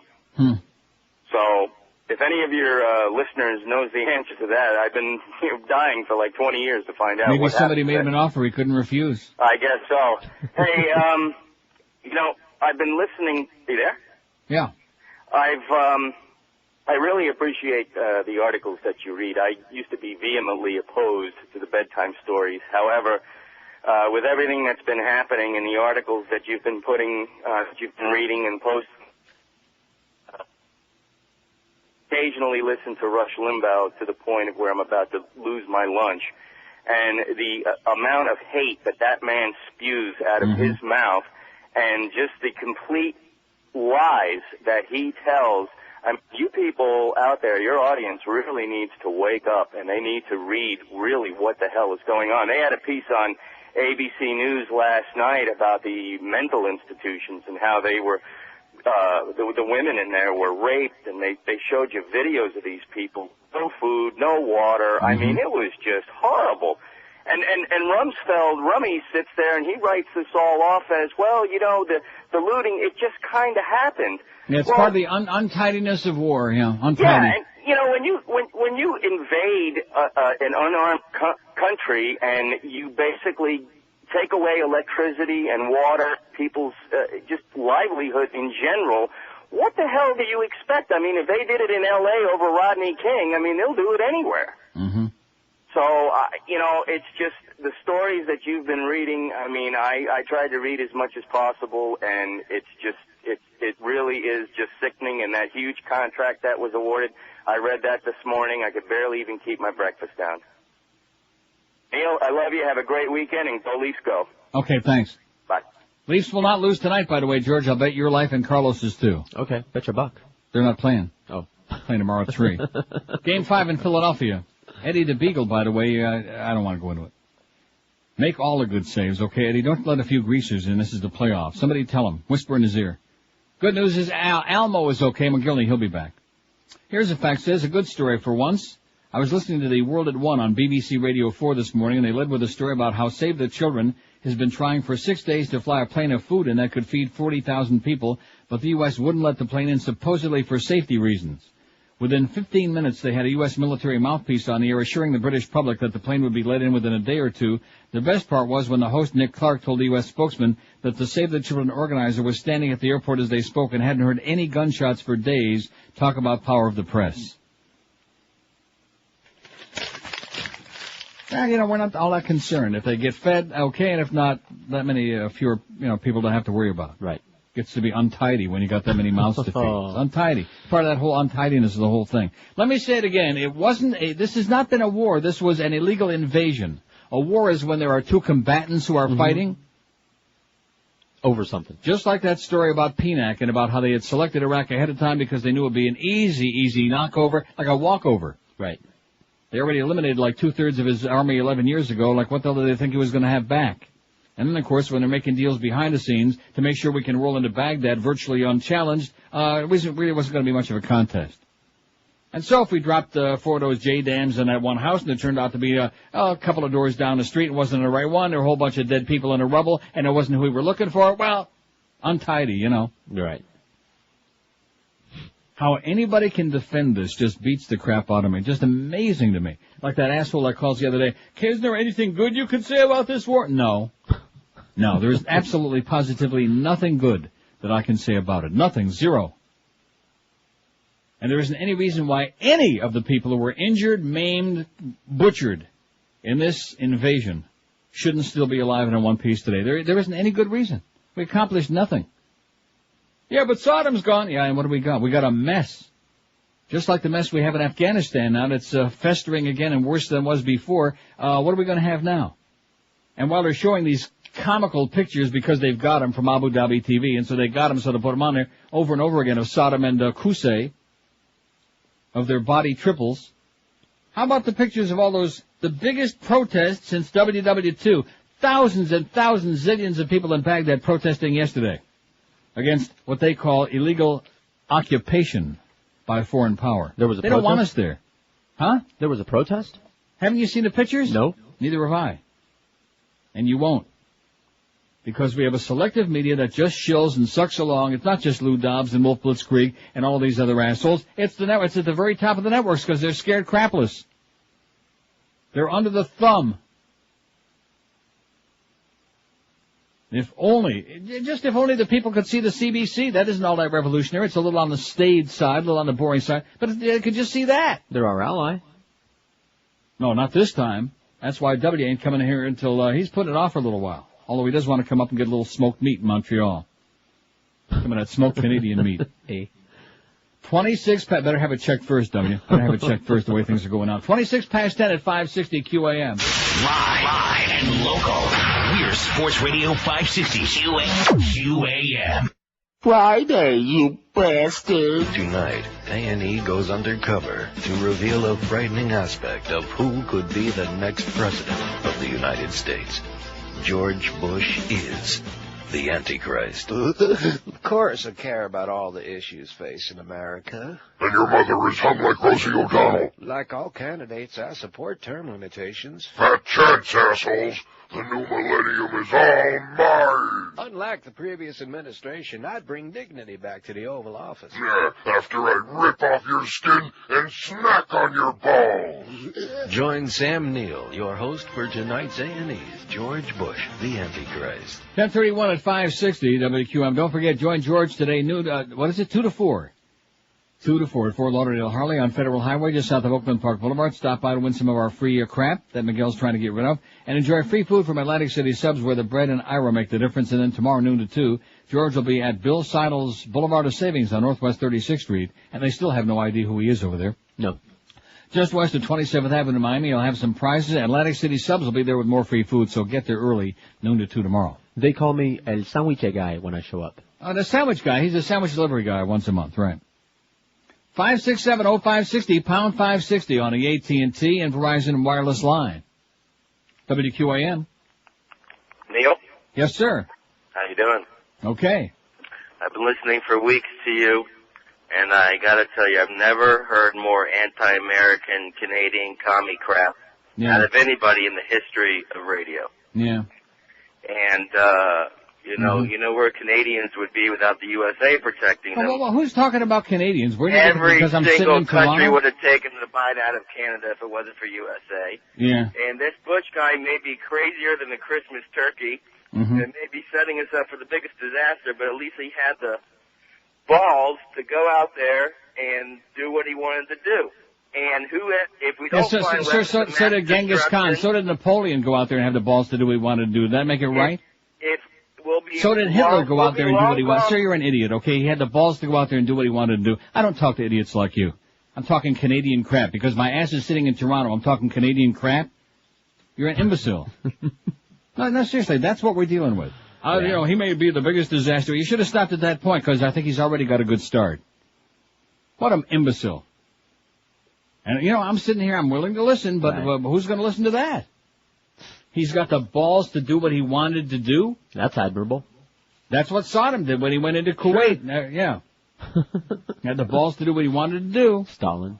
That's what every maniacal lunatic in the history of mankind has done. Had the balls to do what he wanted to do. Didn't make it right. Didn't mean we should have supported him. Although this guy's been listening for weeks. Well, hallelujah, sir. I'm sure you'll continue to listen with your ear glued to the radio and your hand firmly on your joystick. Who the hell are you kidding? Schmuck. WQAM. WQAM, hello. Yeah, Neil, how you doing? Okay, sir. It's this guy who you just called a little bit ago. He's the reason, in my opinion, you need to read these bedtime stories. Yeah. Because a guy like this is it's really going to get through to him, yeah. Yeah, but he's not going to go read anything. So the only way you're ever going to get through to a guy Sir, like I could sit here and reread these same things 50,000 times. It'll never penetrate his skull. He's an imbecile. Don't you get it? Yeah, if I had to feel that my doing this here was to try to get through to people like him, I wouldn't waste my time. But the people who are marginal, the people who are not sure, are the ones that you can get through. Those are the ones. Well, that's why I'm doing it. I'm trying to make a little tiny bit of difference. That old thing about throwing the stone in the water, making a little ripple. I'm trying to make a little bit of difference and make at least one or two voices in the country that aren't just goose stepping along. Somebody's got to do it. You have the voice to make a lot of difference. Yeah. You know what the thing especially about Rush? in the land of the walking dead. Well, I listen to Rush occasionally. See, you know what amazes me? Everybody who calls this show, or at least today so far, I listen to Rush, and my question would be, why? What is it that you hear that you don't know exactly what you're going to get? Why would you waste your time doing that? Because I want to hear what he's saying. Why? I want to hear the garbage, the crap. Why? Why do you want to hear garbage? It's like saying that I'm going to go in the dumpster and see if I can find me a good dinner. You know what I mean? You know what's in there. I totally disagree. You've got to know what your enemy is doing before you know how to... Sir, let me say this to you. In all honesty, when you know it's going to be the same swill over and over again, we already know what he's doing. Now, do what you want. It's a free country, but I can't imagine why any person who's got anything less than too much time on his hands would waste their time listening to that garbage. Can I make my point about him? Go ahead. What he does, which is so dishonest and so dangerous, is he'll come out and he'll say, I was reading an article, and you know how he always bangs the desk? I was reading the article. What was the name of that article, or who was the one who wrote it? And then he'll say, well, I'll look it up in a little bit, and then he'll spout some absolute garbage. Lies, yes. Lies, total lies. Right. Yet what he's doing is he's not saying where it came from. He's not saying where he read it. He's making the stuff up. And unfortunately, his people then turn around and spout the garbage that he puts out. Yeah, but like I said, I read zillions of different websites every day here on a computer, okay, on the Internet. I don't waste my time going to Newsmax.com or FreeRepublic.com because I know the kind of right-wing insanity I'm going to find there. I wouldn't waste my time reading that. What would be the point when there are only so many hours in the day and I want to get some information and learn something? You're not going to learn anything from him. I understand, but the bottom line is you got to know what this guy's saying, because the stuff he's saying is the stuff that when you address somebody who's one of his followers, they bring up. So if you don't know what they're saying and you don't know where they're coming from, you don't know how to counter it. I mean, some of this stuff is just absolutely ridiculous. Always has been and always will Exactly. be, sir. Have a great day. Okay, there's a guy's got too much time on his hands. Talk show groupie. Well, some people like to chew on canker sores, too. No, seriously, I don't understand it. I don't get it. And I guess most of our people, the talk show groupie crowd, oh, well, we do listen to Rush and to see what he's saying. Why? It's got to be the same right-wing garbage, the same lies about the Clintons killing people and about, I told you that thing about the weapons of mass destruction they allegedly found. That was weeks ago, remember that? Right. The article he was quoting, that non-existent article from some non-existent Australian newspaper. Oh, well, guess what? Did we find it? No, didn't find squat. And he just makes it up, and again, because he's got his stentorian voice and he's got all these ditto heads, and he's on 80 billion clear channel stations all over the country, the idiots out there, they believe it. Well, it makes I don't need to hear it to know what he's doing. If I had time to listen to that crap, I would jump right out the window and kill myself. I would know I had too much time on my hands. I had no life. And with all the amazing stuff that's on there, just look at the links on our website. Just go, and we also need to put a couple more links on there. Beaner boy. Okay. BuzzFlash.com. I know Lynn's got a link to that. That's excellent. BuzzFlash.com. And what's the other one I'm thinking about? It'll come to me. But there's so much great stuff on there every single day. Smirking Chimp? Yeah, that's the one. SmirkingChimp.com. Let's get a link to that. There must be 50 different websites at least. I mean, if I don't have time to waste sitting here looking on right-wing wacko websites that twist and manipulate and distort the truth. Why would I waste my time doing that? I know what they're spewing. I've seen and heard enough of it. If I want to get something into my mind, if I want to learn something, have some information to pass along or just for my own benefit, I'm not going to listen to Hermann Goering Jr. spout it. But nevertheless, it's a free country, at least to this point. You will not be allowed to be listening to this show after the next 6 months, I'm sure. 5670560, pound 560 on the AT&T and Verizon wireless line. WQAM. Hey, can I speak to Neil? Speaking. God bless Texas, you leftist liberal. Oh, go away, you idiot. Same jackass. That's his third time. God bless Texas, you leftist commie. That's his line. That's his whole, that's the repertoire. Why doesn't he live there? Yeah, that's right. They probably kicked his ass out. WQAM. Neil. Yes, sir. You think your Leafs are going to beat Philly and Philly? Do I think my Leafs are going to beat Philly and Philly? I don't know, but we'll find out probably by about 6 o'clock on Saturday afternoon. Do you think your Leafs are going to beat Philly and Philly? They already won one game there, it seems to me. They already won one of the first two games in Philly, but you never know. Call one of the sports shows with a brilliant comment like that, okay, sir? A brilliant question. Call up the Humper, he knows his hockey. Call up the Mad Dog, he knows his hockey stuff. He's still thinking the Red Wings are going to win it. 5670560, pound 560 on the AT&T and Verizon. You know what I would like to outlaw? What's that? Sports talk callers. Live and local. This is Sports Radio 560. QAM. You might mention my name to Rice Marshal Goering. This is Al Jazeera. From our bomb-down studios in beautifully smoke-filled Baghdad, it's the Iraqi Feud. Our current champion, the Hussein family, Saddam, Usay, Qusay, Nosay, and Odelay. Today's challengers from America, it's the Bling Bling family.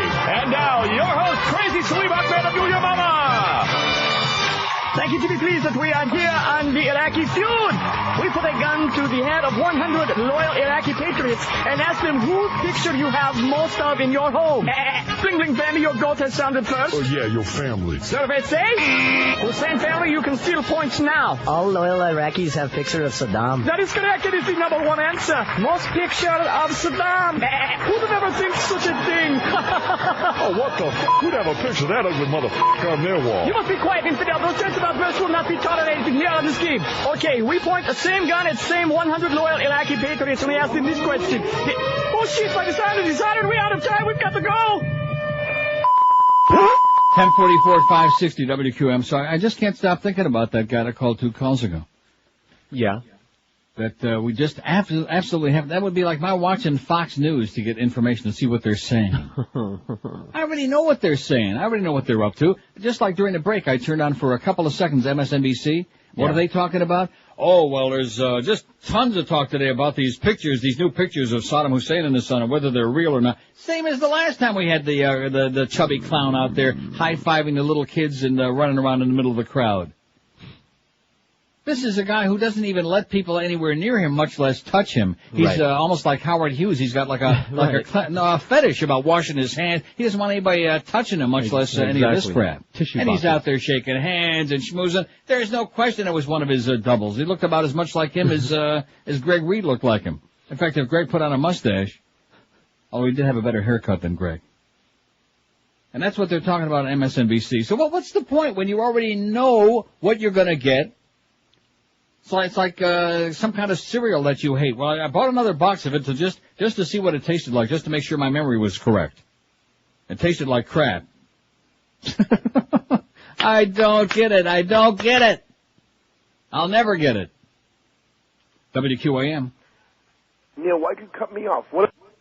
WQAM. Yeah, Neil. Yes, sir. I'd like to just ask you a couple questions. I have the DirecTV, and I've been watching a little bit of the CBC on there, but any other better ways that I can get, news? Because ever since I've been listening to you, I've always been open about different areas, and I don't want to get sucked into the MSNBCs and the CBSs that are out there. Do you anything you used to suggest? Internet only. Okay. I appreciate it, buddy. You won't get it on TV, on American TV. I'll guarantee you that. Okay, because with the satellite, I'm pretty much stuck in, so I just stick to the internet sites that I've been going to. Trust me. Thank you, buddy. Okay, hang in there. 5670560, pound 560. You see, the guy with the Leafs game that on line 9, that was the, what have I done, what did I do to, whatever that was. Yeah, what did I ever do? That was that guy. So that's why immediately, as soon as I even heard the voice, the finger was on it and the button too. Get yourself a life, okay, sir? Get a life. Get lost. WQAM. Yes, Mr. Rogers. I would just like to weigh in with all these burning bushes, if you will. When I see the lies blatting out of my TV set about the wonderful thing in Iraq, destroying power, destroying water, it reminds me of when my dog Fifi does not make it to her little pan and 5670560, pound 560 on the AT&T and Verizon wireless line. WQAM. Baba Booey, asshole. WQAM. Neil. Yes, sir. You were talking about Vietnam earlier. Did you see that quote by this guy Garner, who is going to be the head guy, the viceroy? Jay Garner, yeah. They hate him like poison, by the way, yes? But did you see that quote where he said that if W would have been president, we wouldn't have lost the Vietnam War? No, I did not see that. That was in the Herald day before yesterday, I believe, or yesterday. Now, that's a frightening quote. That means that these people have learned nothing. And that W, if he'd have been in there, he'd have won that war for him.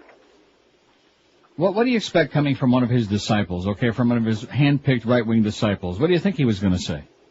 Well, that's the first time I had heard that. Yeah. And now you understand why they hate him like poison and they distrust him totally, because he's good friends with Ariel Sharon and the right wing in Israel, so they don't want any part of it. They're joined at the hip, and I just wonder how long it's going to take for people to wake up to that fact that these guys are Ariel Sharon's butt buddies. Yeah. Good luck to us all, maybe that's why they're having those massive protests in the street of Baghdad that we're not seeing while we're too busy trying to figure out if these pictures are really Saddam and his son. Have a great day, sir. Happy Sukkot. Big Arnie of facts. How do these people listen to Rush? I listened to Mo Howard David did before I listened to Rush, is what he said. although they are Canadian.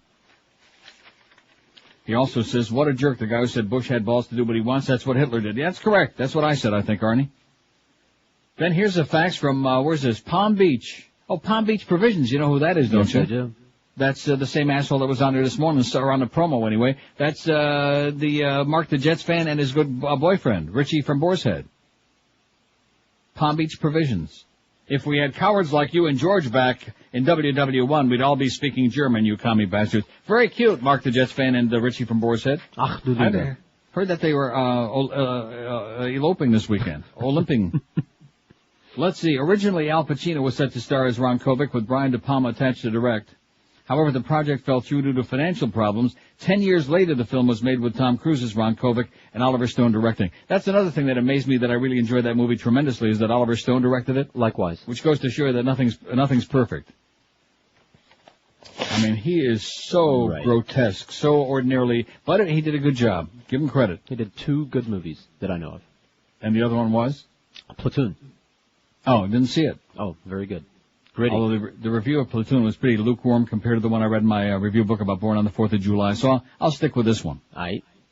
Vietnam has only got 35 votes, 10% of the total on there, which is so, it's pathetic. It's unspeakable. American people know nothing about history. They've got no concept of the value of human life. And like I've told you a million times, there's no point in my getting excited about it. You know, easy come, easy go. They see this crap there and it's like, numbers on a page, that's all. Just more statistics. Like stepping on a cockroach. Sports scores. There you go. Now you're getting the heavy-duty stuff. And what do you think about that game on Saturday? I think the Leafs will win. 336. As a matter of fact, I think I had the right idea before. You know what? I mean, what the hell's the point? Spinning my Leafs. Douglas to Mahavlich. There you go. Let's get Frank Mahavlich to take care of all of this. 567-0560, pound 560 on the A&T and whatever line. Matza Pizza Delivery. Don't put him on the air. Anybody home here for a delivery? Don't put Jeff Cohen on the air. Okay, he's off. No, seriously, he's been whoring us enough already, okay? I know he's got real problems in that other joint, but that's his problem. I told him don't open that other location. He won't listen to me. Joint? He's got problems in his joint. I think it's about to fall off is what I'm hearing. Disease. From use. Jeff Cohen is there from the Pizza Loft with matzo pizza and matzo lasagna for little Beaner Boy and George. Did he bring matzo lasagna also or just the pizza? He brought them both. Great. Nice going there, Jeff. Do not put him on the air. Okay. Until he starts giving Rimmer 100% off. He's pretty upset that he's only getting 50% discount in the computer there. He's foaming at the mouth. I'm actually paying Jeff to keep Rimmer's status as the way it is. Good. The way things are in that plantation location, you better start charging him double. And he says the other joint is doing great. No, it's not. Every time I drove by there when I was home, there's nobody there. That's in the middle of the afternoon. Get some people in there, okay? It's great food. It's a good place, but you can't see it from the street, and Jeff really is afraid to go under there. What was the worst chapter in American history, we asked? Look at this. The opening of the second Broward Pizza Loft is moving up the list. Slavery, 78. 2000 presidential election, 68. The Civil War, 50. Speaking of Rimmer, so yesterday, because the Leaf game went till 12:30 in the morning the other night, 3 overtimes, so I got very little sleep. So you know how you try to compensate? So I taped Passions yesterday, and I'm lying there taking a nap. I'm as sound asleep as a little baby, okay? Lying on my sofa just cutting the Z's, cutting something. And the phone rings, and guess who it is?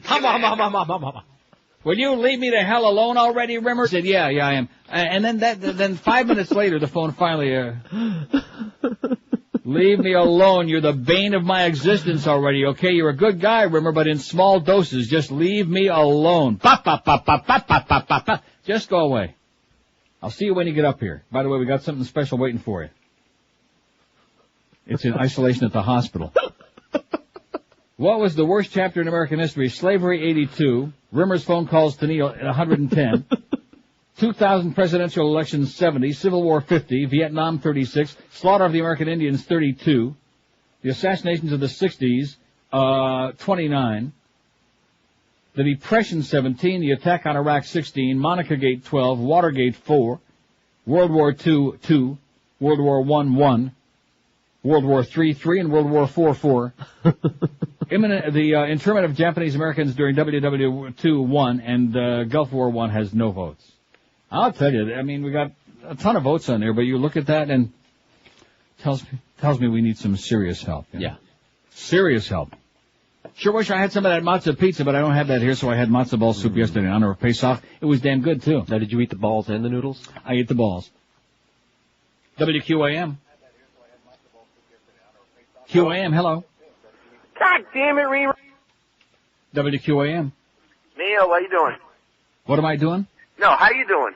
I'm doing fine. Listen, yesterday you were talking about Tim Robbins and how he's not, given his First Amendment rights and so forth. I think you're being a little hypocritical with that. When you yourself, 2 points on this. You yourself give a lot more airtime to people who agree with you than who don't agree with you. Sir, that is a total fabrication. I'll give you all the airtime you want if you want to say something. The people who disagree with me generally just call and either take a personal shot or make some stupid comment about Texas is great and screw Canada. What? You've heard it this morning, so you're full of crap. All right, I'll give you that. If the people on the other side could call and make rational arguments, whether it's about the war in Iraq, whether it's about religion, whatever we talk about on this show, I'm more than delighted to listen to them because it's a lot more interesting. But they can't or they won't do it. The other thing was you should make it clear to your callers that the First Amendment does not guarantee the right to be heard. It's the right to free speech. You don't have the right to be heard. What does that mean? What do you mean, what does that mean? You don't have the right to come out on CNN. Sir, that isn't the issue. You don't understand what the difference Sir, do you want to... I mean, what are we talking about? Say what we like, goose step along, and do and say what we like. Otherwise, we're going to punish you. Live and local. This is Sports Radio 560. QAM. Don't you go back to Canada, you Jew bastard. Al Jazeera, none of us fear ya. How can you call this the news? You speak in a language we don't understand, lying and hiding the truth. A jabba-dabba-blabba-doo, Mohammed Abu-Labi. Your turban is hanging over your eyes. You look like you haven't a clue. Al Jazeera, it don't appear that you know a thing about news. And your agenda is really quite clear. Hating America, hating democracy, hating the U.S. and Jews. Happy Pesach anyway. It's 11:01 at 560. I sure learned a lot from that last call. That was good. We have freedom of speech, but not the right to be heard. Yeah. Huh? If a tree falls in the woods and nobody hears it, does it have freedom of speech? There's a bear fart. What does that mean? Give Murmur's home number, okay? It'll keep them both busy.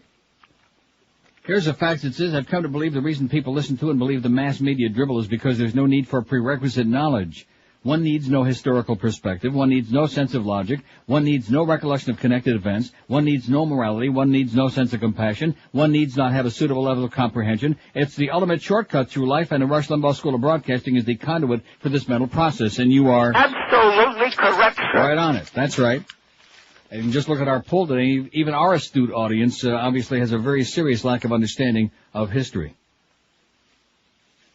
And, of course, these guys, well, at least he had the balls to do what he wanted to do. What does that have to do with what I've been talking about? What does that have to do with all the innocent people, the men, women, and children that were butchered in Vietnam? And how is that a necessarily good thing in a president? And what does that have to do with what we just got through doing the last month and all the innocent people who have been butchered? You notice they never make any reference to that. Never. Because it'll be the Rumsfeld answer. Well, it's untidy, it's collateral damage, Schmidt happens, the same old crap, Gotta break a few eggs. As though we're just talking in abstract, not talking about real lives and real pain and real grotesque, barbaric stuff. We're just talking in the abstract, We're viewing it from afar. From the comfort of our living rooms and our little 17-inch TV, or a big 62-inch HD TV. Watching the prepackaged, orchestrated crap, the three-ring circus that the media puts on for you.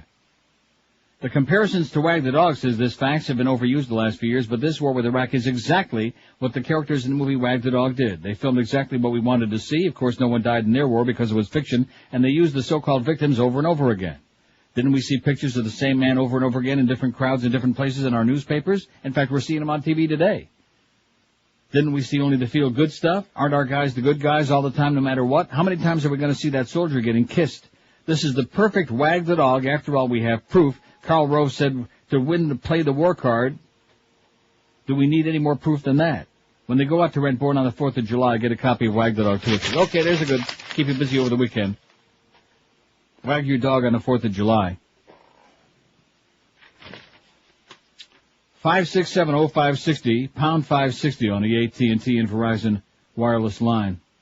Didn't I already have this story about the SAP guy? I had this on yesterday, that we just had this fax. No, I don't want the other pages, because I had the story on yesterday, the Arabic secret deal between the U.S. and the Ba'ath Party to hand over Baghdad and let us roll in there. I already had that on there. Way ahead of you. Thank you anyway. WQAM. Neil. Yes, sir. You know what I really find unbelievable is this the excuses that they made to go in there, like the Republican Guard. Has the Republican Guard killed anybody in the last 12 years? Probably. They had Probably. no position to go in there. And Yeah. they're feeding this thing with the weapons. Well, the point is they weren't a threat to us, or it's got nothing to do with how many people they killed there. There are plenty of people being butchered all over the world. They were no threat to us. They were no threat to England. They were no threat to anybody, quite frankly. But don't confuse anybody with the facts, because we did a good job. We went over there and we kicked the ass. Oh! We kicked them schmuckheads' ass, and now what? Now we're going to Syria, and then we'll go wherever the hell we feel like going, because we're number one, baby. We're the biggest and the best and by far the most dangerous. Just like Jeff Cohen says, we're the biggest and the best and the most dangerous.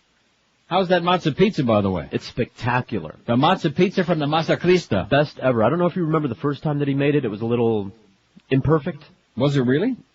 It was good, but it's so much better now that it makes that's what Rimmer said about it, too. He said the food was great, but it was a little imperfect because they actually charged me a few bucks. Oh, God. But, nothing's perfect, man. Just pay it up. Pay it up, okay, you cheap Canadian Jew bastard. God. Charge him double, Jeff. WQAM. Hey, Neil. Yes, sir. Hey, happy Pesach, by the way. And back to you. Happy Good Friday. Thanks.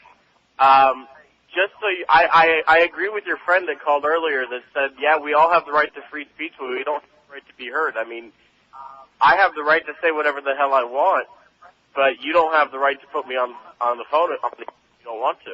You have that right to not broadcast my opinion, and I don't have... That has to do with a talk show. It's got nothing to do with the Constitution. I mean, well, what does that mean?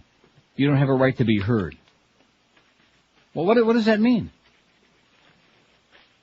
I was just telling you. You asked what did that mean? What did he mean by you have the right to speak but not the right to be heard? That's what it. That's what he meant. He wasn't talking about talk shows. We were talking about Tim Robbins. He wasn't doing a talk show. He was just going to make an appearance. If they didn't want to put Tim Robbins on, they had every right to not put him. But the problem being that they did it for the wrong reasons. Don't you understand? They're excluding him. They're taking baseball, which is supposed to be a national treasure, at least once upon a time it was, and they're turning the Hall of Fame into a political forum, which it has no place being. That is absolutely wrong. I totally agree with you. Well, so why even waste time talking about that? I'm just explaining. I was just explaining. It just seemed like the opinion. I just wanted to. So in other words, you're interpreting for him. Is that what you're doing? Just a little bit. Okay, thanks for the interpretation. I didn't know we needed interpreters on this show. Wow. I didn't know that we needed to dignify somebody who says, oh, you have the freedom of speech but not the right to be heard. I mean, well, what does that really mean? What does that mean? And please don't anybody else try to tell me. I don't want to know. Wow. 5, 6, and in the midst of all the other things I'm talking about, to be dwelling and nitpicking on that. What does that have to do with what's going on in the world today, huh? This is the problem with talk show callers, man. Like I've always said, you take some little minutia, some little piece of crap like that, and go into a big song to dance. And well, in addition to which, why has he got to defend the other guy? The other guy made an answer. Spoke for himself. Give me a lecture on who I leave on and how long. Get your stopwatch out, okay, Pally? And you can start timing all the calls. You can start keeping track. Like all those great liberal calls you hear on Rush's show every day. Right. Or like all the liberal commentators you'll hear on Fox News. Right. See, this is disturbing to these people, the fact that we actually have somebody on the air. I'm not going to waste my time with right-wing assholes. How do you like that? You already got 99% of the airwaves. You want 100%? Yeah. Oh, that's what I thought. They can't handle the fact that there's somebody else out here that really wants to promote a different point of view because there actually is one. Oh, you can't do that. WQAM. I'm local. WQAM. Hey, how are you, Neil? Okay, sir. Happy Passover. And happy Easter, sir. The only happy problem crucifixion. Neil, I agree with you with the embedded reporters deal. I have a big problem with that. The Marines, the Army guys, they can't just go all out and shoot everybody like they're supposed to because of these damn reporters. They're supposed to wipe everything out. Marine Corps. Good point. Yeah. Kill them all, let God sort them out. Here's one that says they're trying to get Michael Morzowski away from him. Yes, look at the New York Post if you have a strong stomach. But they have no problem with Roman Polanski keeping his. No. Well, it was just a 14-year-old girl. It was good enough for Jerry Lee Lewis. It was good enough for Roman Polanski. How can this administration export democracy? You can't export things you don't have. Very good facts. Excellent. Good point. In honor of today's winner, or the winner of today's pool, can you play Good Ship Amistad? Yes, I can. Always cracks me up, especially the line, your pillow is a rat. Volker Brown's a genius. Is there any hope of a CD release of his greatest hits, including the ones no longer allowed on WQAM? No. No. Condoleezza. Careful. No, I don't think so. Not this week. Not that there's any censorship here going on, right. Because you do understand we have right of freedom of speech, unless, of course, we're picking on the wrong people. Unless we're picking on people from the Bund, from the Fourth Reich, whatever the hell this is. That's right. That's right. 567-0560, pound 560 on the AT&T. I guess I must have rattled some nerves out there talking about that movie Born on the 4th of July. That's your fault. Sorry. Excellent movie. Desperately needs to be seen. I think it's time to get the toothpicks out from A Clockwork Orange. Pry everybody's eyelids open and force them to watch Remember how Born many on the years? 4th of July, especially right now. Because this has nothing to do with, my recommendation has nothing to do with this right now. I've been bugging you for years about that. Yeah, what it has to do is the butchery that we are, we're pointing the finger at everybody else, and in the meantime, the butchery that this country is participating in and has done in the past is so grotesque, and all this talk about loving freedom and loving democracy and exporting democracy like this fax just pointed out. What a crock of crap. Exporting death and suffering, that's what we're doing a great job of, exporting death. And importing. Of innocent people who have nothing to do with 9/11 or anything to do with being a threat to us. But we had to get somebody to make the public feel better about everything, and that's what it was all about. We had to get somebody, an easy target. Did we get him? We did it. We got a statue. WQAM. WQAM. Hello, Neil. Yes, sir. Hey, this is Anthony from New Jersey. Gang back. WQAM. Yes, Neil? Yes, sir. All you have to do is remember that the old Chronic. term that power corrupts. Okay, thank you. WQAM. Oh, WQAM. Hey, Neil, it's me, Bob Morning. Good morning to you. WQAM. Yeah, hi. I wanted to mention the Clinton years. Everybody said all he did was play around with Lewinsky. All the military we have now. Hello? I'm here. I'm listening. All we have now is the military that Clinton had. This isn't Bush's military. So all the little other. Yeah, we've been through that a million times, sir. It's boring. 12 minutes past 11 at 560 WQM. They can't respond to what I'm talking about because we got a bunch of mouth-breathing idiots out there, number one, because they got too much time on their hands because it's another one of those glacial holidays. And number two, they can't respond to it because it's too embarrassing to think about. They're speechless. Plus, what they know about history, you could stick in a thimble and put it all up there. Rectum. And still have a lot of room left over, believe me, from what I'm hearing. Hey, if you have $2,000 or more on a credit card, listen to this. Dedicated Consumer Counseling can help you out. It'll cost you nothing. Dedicated is a non-profit company that'll contact the companies you owe money to, and they can cut your payments in half. Call 1-800-4-NO-DEBT. That's 1-800, the number 4 and letters NODEBT. Dedicated will help your interest rate, eliminate late fees, and save your credit, and it costs you nothing.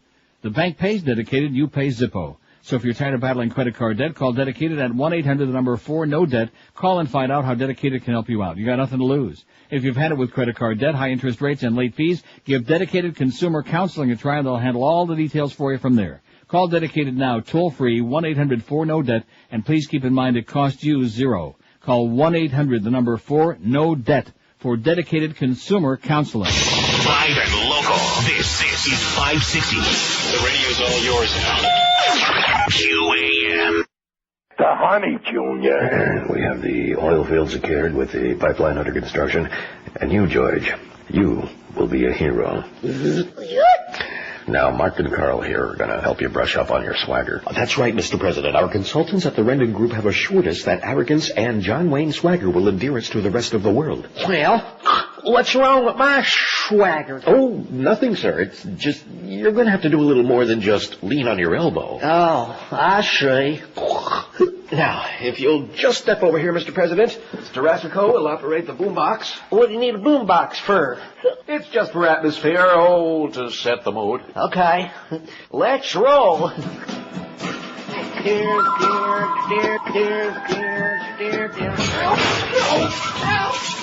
let me help you up, Mr. President. I'm all right. Perhaps the beat was wrong. Let's try a different song this time, Mark. Go ahead.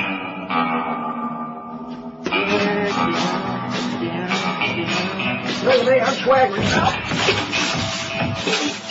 Get Dickie Pearl in here. I haven't had my daily dose of Jew yet. He's not available, sir. Perhaps we could get Harry Fleischer? I need to swagger, not float. Okay, one more time, sir. All right. You know they named Saddam's old airport after me?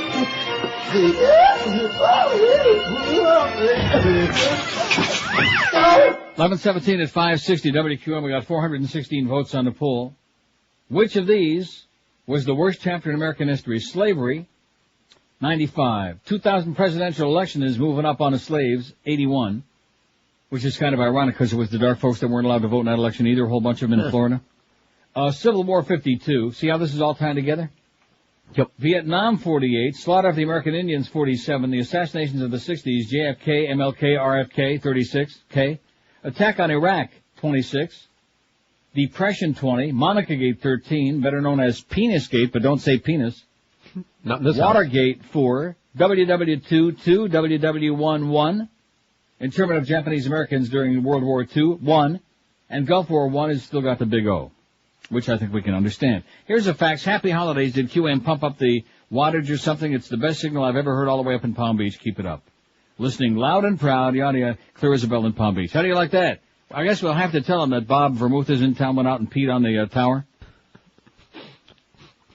That's the deal. Bob Vermouth, our corporate chief engineer, went out there, driving up 441, really pissed off about the crappy signal the other day. So went out there and peed on the tower for hours, on the Tower of Power, with Bobby Brown, and had himself a hell of a good time. And now that signal is just sensational, baby. Nice going, Vermouth. WQAM. QAM. Not there. 5670560, pound 560 on the AT&T and Verizon wireless line. WQAM. Hello there. How you doing? Okay, sir. I saw a bumper sticker yesterday that I thought you might be interested in. Okay. Yeah. It says it was no more, and I'll spell the last part of it. No mo. B-U-S-H-I-T. Right. Yeah, that's old. Yeah? I've never seen it before. So, all righty. Let's get a lot of them, spread them around. Yes. Have a good one. Thank you, because he's sure spreading plenty of it around himself. Child casualties fill Iraq hospitals. The appalling injuries suffered by Ali Ismail Abbas are not unique, says an aid workers visited Mosul's hospitals. The 12-year-old, as we know, he was on our website, and they've done a whole lot of hearts and flower stories. It's a horrible story. 12-year-old lost both his arms and received extensive burns during U.S. bombing raid. He's been airlifted to a hospital in Kuwait for emergency surgery. However, Brendan Patty of the aid charity Save the Children, is working in the northern Iraqi city of Mosul, says he has seen dozens of similarly injured children whose plight has not attracted the same amount of attention. He said the injury toll was reducing experienced medical staff to tears. He told the BBC, in the hospitals, the doctors have struggled very bravely to keep things running during the bombing. They were having to do amputations on children all the time. Every day that they're having to confront that kind of thing, they were broken up about it when they were speaking to us. These were medical professionals on the verge of tears. Unfortunately, Ali is by no means unique. He said the staff had been fighting off looters with their bare hands. Yeah, see, nobody responds to any of this, and you want to know why? Because it's too embarrassing. They want to, put their hands over their ears like that little monkey, see no evil, hear no evil, etc., and just pretend this didn't really go on. Now, this didn't happen. It's just propaganda. It's just right. Saddam's propaganda, that's all. You're just getting sucked in by that Al Jazeera propaganda. Right. 5670560, pound 560 on the AT&T and Verizon line. WQAM. Hey, how's it going? Okay. I wanted to talk to Neil. Speaking. Hey, how you doing, Neil? I wanted to find out what are the chances, maybe it's too early to tell, damage control and such. What are the chances of Bush actually getting reelected? What are the chances? Yeah. Based on the possibility who the Democrats have to run against them, I'd say they're pretty damn good, his chances of getting reelected. That's crazy. Well, but who's going to run against him? I'd take freaking Droopy Dog right now. Yeah, okay, well, maybe that's what you're going to get. That's what you're going to get. Okay. Uh-huh. Sure beats a lot of the names I'm hearing. Droop Doggy Dog. Right, Droop Doggy Dog. 5670560, pound 560 on the AT&T and Verizon wireless line. The Drooper. Remember that win one for the Gipper? How about win one for the Drooper? Or the Dripper. He's a real trooper is what I'm hearing. WQAM. Oh, that's lovely. I like it a lot. Let's put that on with a hockey game in the background. WQAM. Yeah, Neil, you know when you dial a station, it only rings for 2 minutes and it hangs up. Yeah, so call again. It'll keep you busy. Just keep dialing, man. We like to keep you occupied. And that guy who called up about Toronto, I got news for you. Belfour's, man, he's looking good. If he ain't the hottest goalie besides that guy from Anaheim, I mean, it might be in all Canada. What are you talking about? He let in 3 of the worst goals in the history of the game the other night. What? No, I watched Belfour's pretty good, man. Let me say it again, sir. He let in 3 of the greasiest goals I've ever seen in my life. That game should have ended 2-0 Toronto. You have no clue what you're talking about. He made a zillion good saves, but he let in 3 horrible, cheesy goals. They wrote about it in the papers here, and they know a little bit more about it probably than you do, sir. Good golly, Miss Molly. There's another one of our good South Florida hockey calls. All right. Wasn't that good? Yeah, it was the best. In an alarming trend, the United States military continues to discharge lesbian, gay, and bisexual linguists despite a critical need for language specialists. As originally reported by Nathaniel Frank in the November 18, 2002 issue of New Republic, Service Members Legal Defense Network, SLDN, provided legal assistance to 9 linguists trained in Arabic and Korean during the fall of last year. Today, the Washington Post reports that SLDN has now assisted 24 linguists targeted under Don't Ask, Don't Tell. 9 of those assisted have been trained in Arabic, 8 were Korean language specialists, and 3 were trained to speak Farsi. SLDN has also provided assistance to 2 Chinese and 2 Russian linguists. Our nation faces a serious shortfall in the number of trained professionals who can speak and decipher the languages critical to our national security, said SLDN Executive Director C. Dixon Osborne. The continued firing of lesbian, gay, and bisexual Americans who are trained in those languages underscores the detriment of Don't Ask, Don't Tell in our nation. According to a government accounting office, a GAO study released in January 2002, the Army faces a critical shortfall in linguists needed to translate, intercept, and interrogate suspected terrorists. The report concluded that staff shortfalls have adversely affected agency operations and compromised U.S. military, law enforcement, intelligence, counterterrorism, and diplomatic efforts. But if they're gay, just go away. Oy vey. Kathleen Glover, a recently discharged Arabic linguist, wrote in the Monterey Herald newspaper that the fear that we all feel in these hostile environments is a constant presence. It drives some of us into severe depressions and others of us to seek discharge in order to protect ourselves.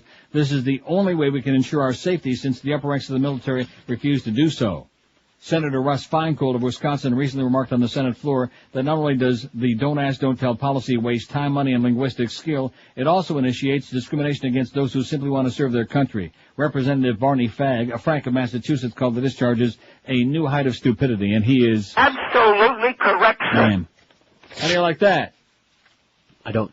Wasn't that one of the reasons that they gave for September 11th? We had the information. We just didn't have anybody. We didn't have enough interpreters. We didn't have anybody who could speak Arabic. We were getting all that chatter, but we couldn't interpret it, and we couldn't put our spies in over there because we didn't have the right people to speak the right languages. But God forbid should they be homosexual, man. The same kind of right-wing lunacy continues going on and never going to change with this crowd. That's all they know. Yeah.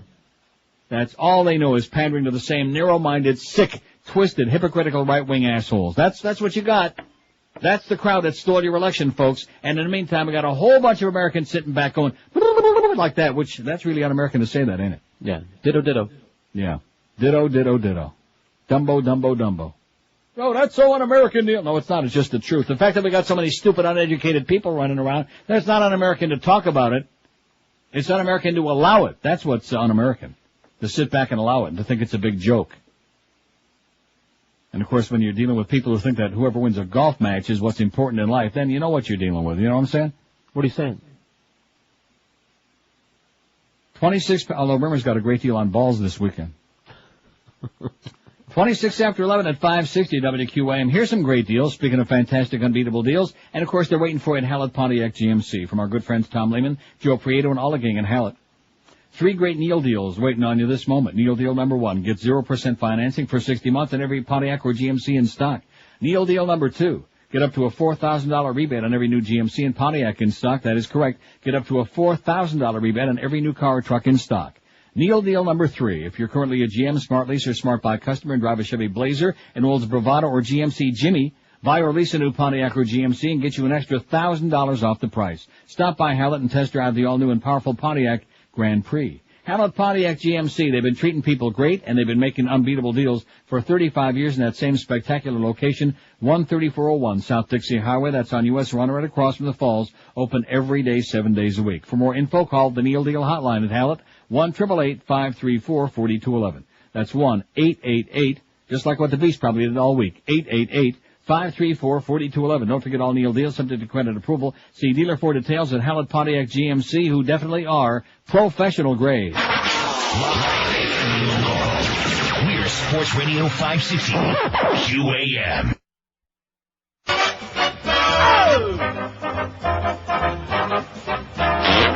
Have $1 million weekend. WQAM 56.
$11:31 at 560. Now, why in the world would you waste 3 pages of my very expensive fax paper? What did I say it was yesterday? Whatever the hell it is, fancy schmancy fax. Yeah. On this crap that you just sent me about Robert Fisk.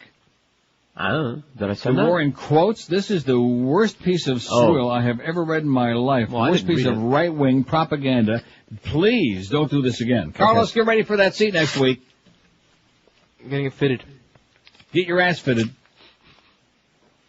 That's what Mo was asking about. He said, can we get Carlos's ass fitted? I'm not sure what he's talking about. 5670560, pound 560 on the AT&T and Verizon wireless line. George, 2 to 4 at Fort Lauderdale Harley this afternoon on Federal just south of Oakland Park Boulevard. And then noon to 2 tomorrow at Bill Seidel's Boulevard of Savings on Northwest 36th Street, just west of 27th Avenue in Miami. Stop by and take a look at him.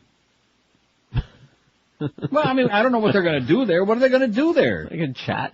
Try to grab up some of the free food. Right. And of course, George needs the money. That's what he's saying. I mean, it's a holiday weekend. Probably not too many people will show up. But George keeps these little scams going because he's not getting paid too much, you know. Right. And so we need to see you there. Hey, if I don't know why didn't do it, that somebody line else 9 keeps ringing because I'm never going to answer it. WQAM. Neil, I love McDonald's, and I love eating my fries like the Germans. Yeah, okay, eat this. WQAM. Hey, how you doing? Okay. Oh, hey, you know... I say send all the punks back to reform school. Go ahead, sir. Hey, you know, the Pat Buchanan thing is amazing to me, how now you look at what he says, and it actually starts to make sense, you know? He's starting to be very moderate, that's right. Well, he's been saying pretty much the same things, but now the problem is that if you look at the left's point of view and you look at the right's point of view, neither one really has the answer. If you leave it alone, it's going to blow up on our face at some point because we've been in bed with them for how many years, and if you do what the right says, we put ourselves into a war that's going to last the rest of our lifetime. But if we would isolate ourselves and say, you know what, let those people play with their own bombs. No, that's not. I'm not agreeing with Pat Buchanan on that. You can't isolate yourself in the world the way it is today. That's ridiculous. Well, it's too late. That's why. It's too late to do that now because we're already in bed with everybody. It was always too late. It was always too late. You can't do that in the world the way it's become. It's just the world is too small now. You can't do that. Yeah, but I mean, which way is the right answer though? Do you the right answer is not to be military adventurous than to start trying to colonize the world. That's the right way. Yeah, but to start taking care of our own people here first before we're going to go over there and rebuild the democracy there. Let's start worrying about getting democracy back here first. You don't think it's too late for that? No, I hope not. I mean, what do you mean is it too late? What does that mean? In other words, we're not going to have any more elections? No, but you're talking about just backing off and saying, you know what, we're not going to do anything about anything that happens over there. We're just going to sit back on our hands and let everything happen. You don't think that's going to blow up in our faces? Is that what I just said? Is that what I just got through saying? What it sounded like to me. Sir, get the wax out of your ears, okay? Please. Is that what I said? What'd you say? Bill Bill in Miami, who's getting to be really, it's getting a little boring to hear all these people whining about the freedom of speech. Tim took a stand, the Baseball Hall of Fame took another stand, and Tim stood up and spoke in response to what he felt was unjust, and he has every right to do so. If you have something to say that's important, you have people that are willing to listen to all this, whatever. Whatever you're saying, Bill in Miami is becoming very chronic. He means well, but a little bit carried away with himself. Pontificates. Just calm down, Bill, okay? Cut back on the faxes to 15 a day. Here's one. It says, from a lady in Hollywood, I want to thank you profusely for the bedtime stories. Lady, if I kept reading the bedtime stories these last several months, I'd have been out of business already. I always enjoyed hearing them. And now, you and George and the Beaner Boy. And now the links they provide are just a tremendous wealth of information. Thank you. Well, that's good. See, they're on the website for those who care to read them or have somebody read them to them. I saw Bowling for Columbine yesterday. It should be required viewing for every American. Have you seen it? I'm glad she reminds me. I'm going to go out and get a copy this weekend. It is available right on DVD. Yes. Regarding the PNAC website, I guess there are many right-wing yahoos that would agree with the agenda of the U.S. world domination.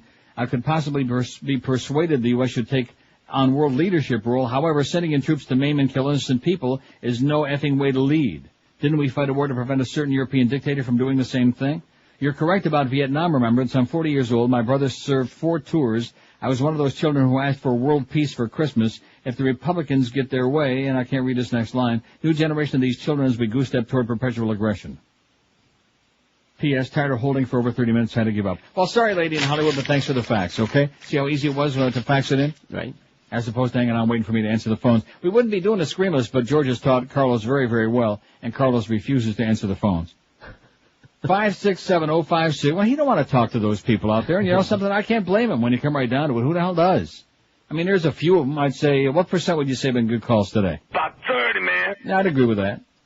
And then we got 70% mouth breathers because it's a holiday and the punks got nothing better to do and they're going to call up. I like McDonald's. And we got the little Cuban circle jerk out there. They're in a feeding frenzy today. And bada beep, bada boop, bada, you know. As usual, almost nobody responding to any of the things that I'm talking about. I started the show talking about watching that movie Born on the 4th of July with Tom Cruise last night and about how the timing of my watching it is so perfect for what's going on right now. And we've just finished with all this butchering the last 4 weeks. Has one person addressed that today? No. No. Because they can't. Just talk about a lot of generalized horse crap, like this last guy's giving me a lecture. Well, you're saying we should just sit back and I didn't say that. That's what Pat Buchanan is saying. About isolating ourselves from the rest of the world. You can't do it. But we need different leadership, not a bunch of corrupt lunatics that are controlled by big business. I mean, how stupid can the public be? Well, let's do the trickle-down again, okay? Reagan was able to push that through, and we got a little one in there. Let's get another big fat one for all our good buddies in big business, okay? More tax cuts for the rich, Robin Hood in reverse. And the public sits back, like that. Man, you talk about rape. You know, Mo's always talking about gang rape. Is fun. Must be, because the biggest gang rape I've ever seen is going on right now in this country. Gang rape is funny. Yeah, it's a panic. And they must be enjoying it. They must like being on a receiving end, if you know what I mean. Rectum. WQAM. QAM. Yeah, I'd like to speak to Neil, please. Speaking. Hi, Neil. 2 things. Last week you had a story about this reverend who had all this water and you couldn't take a shower unless... Right. Uh-huh. I'm a He was Vietnam converting. vet. You couldn't have any water. You couldn't drink or do anything unless you would be baptized. Well, in Vietnam, that guy would have been dead in a day. It would be amazing how accidents happen. But, and I just couldn't believe that when I heard that. If it's on the news, obviously people there know about it. Mm-hmm. What kind of people we got running stuff today? Lunatics. Just like Franklin Graham and his Baptist friends that want to go over there and convert all these schmuttheads to Christianity. Yeah, well, lots of luck to them. Yeah, exactly. All right, thanks. Hang in there, Pally. Yeah, that's right. We're not only going to export democracy, our kind of democracy, with Ahmad Chalabi and with Jay Garner and all these people that you don't want any part of, all these people that either never were there before in their lives or haven't been there in 40 years, and people that don't have your best interest at heart. And not only that, but we're also going to send some evangelists over there to take away your grotesque infidel attitudes. Right. They'll be better off. That's right. We're going to make you an offer. It's kind of like Crusades Part 2 is what it's like. Right. Part 5. Well, 100. We're going to Christianize, baby. We're going to spread the gospel according to George W. That's what we're going to do. Christianize all them damn heathens because you know what Franklin Graham said. It's a nasty, horrendous religion. Mm-hmm. And so we're going to, install it there, whether you want it or not.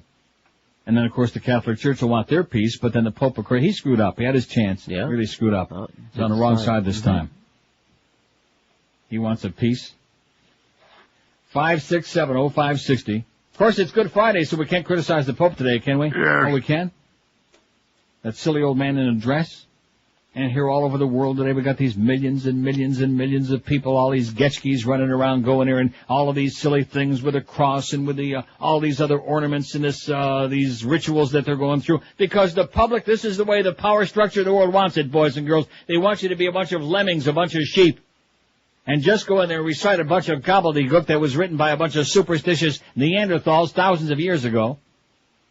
Thousands of years ago, kind of like when they were making those artifacts that we just got through destroying in Iraq. Live and local. This is Sports Radio 560 QAM. Have my junior, honey.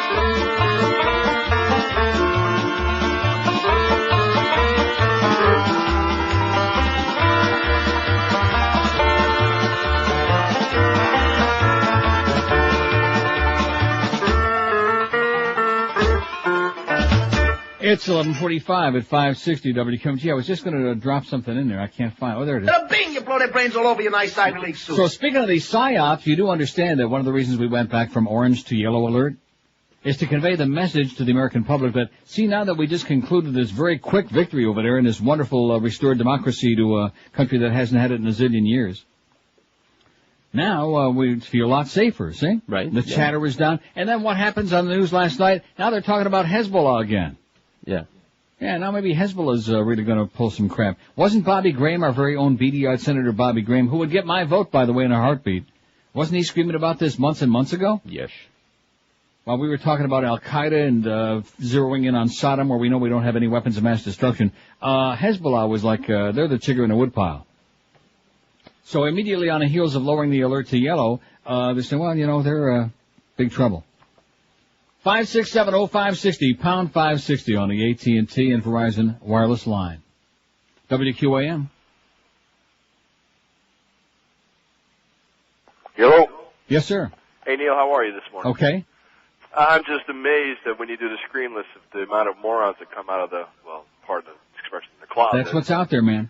Oh, my gosh. I mean, people just don't have anything intelligent to say. No, they don't. They just call up and they do the little blah, blah, blah, blah, and they try to throw a cuss word in there like you don't stop it. I mean, these people are obviously, they're not new. They've listened to your show before, and they know you have a dump button, but their brains have been dumped, obviously. Well, sir, there are a lot of people out there who enjoy that, okay? So we have a little something for everybody. People with an IQ larger than 50, an IQ lower than a minus column. We have a little something for everybody. It's like a smorgasbord.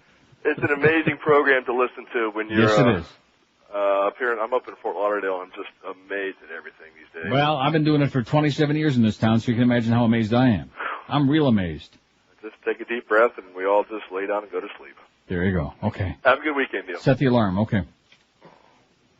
5670560, pound 560 on the AT&T. What's this you just faxed me? Unfreaking believable. It says Newsweek story.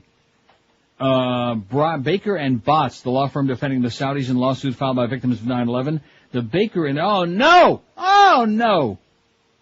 This is going to ruin my whole weekend. Sorry. Baker and Botts, they're defending the Saudis in the lawsuit filed by victims of 9/11. The Baker in this law firm is James Baker the Turd.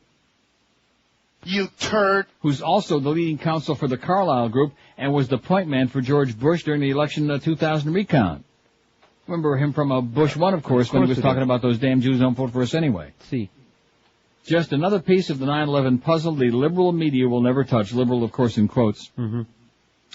Just think about it. Your nearest and dearest die in an incident that the president doesn't prevent. You sue the parties responsible, and your president's lawyer defends them.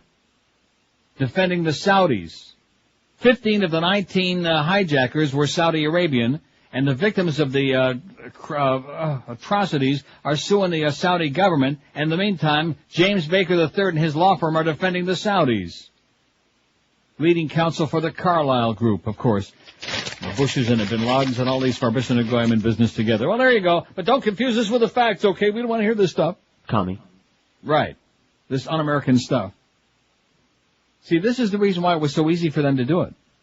Right in public view. Not behind closed doors. Not in the darkness of night, but right out there in public, right in front of everybody's nose, to take away the election and to steal back the controls of the government that have been taken away from them for 8 long years. They were just foaming at the mouth to get back in. It was kind of like those same guys they sent down there to Dade County. They were practically standing outside the doors of the White House, banging on the door, let us in, let us in. It was the same thing. And they found a way to get back in. WQAM. Dude, Jules rule. WQAM. Hey, Neil, how you doing? Okay. By the way, Bowling for Columbine has not come out on DVD for quite a few months. Oh. It was supposed to come out in April, but because of the awards, they're going to re-release it in the theaters. But how about it's now on videotape? No, it's not.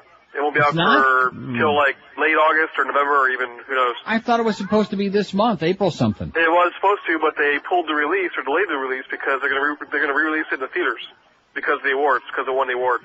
Okay. So yeah, I had it on pre-order for DVD and got notified. Anyway, and also one more thing about your site, how you got the pictures of the kids. Mm-hmm. A lot of my friends are, go on the site and they say you kind of passed it with that, but I want to commend you for having the courage to put that on there to show the other side of the war because I'm not sure whatever happened with all this peaceful dissent of the war. I mean, we need to get out there and let people see what's going on over there. It's not all happy cheering and throngs of Bush supporters. So a little commendation to you for having the courage to put that on there. Okay, that's why it's there. I think it's important to see. Amen. Anyway, Thanks a lot. let me show Neil and keep up the good work. Thanks. Bye. 567-0560, pound 560 on the AT&T and Verizon Wireless line. Oh, but you didn't see those wonderful demonstrations at the pulling down of that statue of the orca. I mean, it's just amazing how many stories there are, and they're available. It's not like some secret dark place that you have to go and run and find them. All of this orchestrated, manipulated bullcrap for public consumption. Of course, very willingly, there's CNN, MSNBC, and Fox foaming at the mouth so they can show the propaganda of the American public. Just like the generals used to lie through their teeth night after night during Vietnam, went on for years during the military briefings, and we only had 4 American casualties this week, and we killed 50,000 of them gooks, and we did this, and we did that, and like Kissinger was saying, peace is in our hand. Yeah, peace on you, Henry. You Nazi bastard. 567-0560. I still think that the guy from The Exorcist ought to go after him. Serious. Which Father Marin? Not the priest, the one, the director, the one that fell out the window in Bert. His name was Bert, that fag director that was directing her movies. Got a little bit tipsy there. He happened to be a drunk, got tipsy at the party. You Nazi bastard. Don't you remember that scene in the kitchen? It was great. Of course I do. The Spirit of Christ compelled him to fall right outside that window and his head twisted around like a pretzel. WQAM. Yeah, hi, Neil. Yes, ma'am. Tell me if I've got this take on what's happened correctly.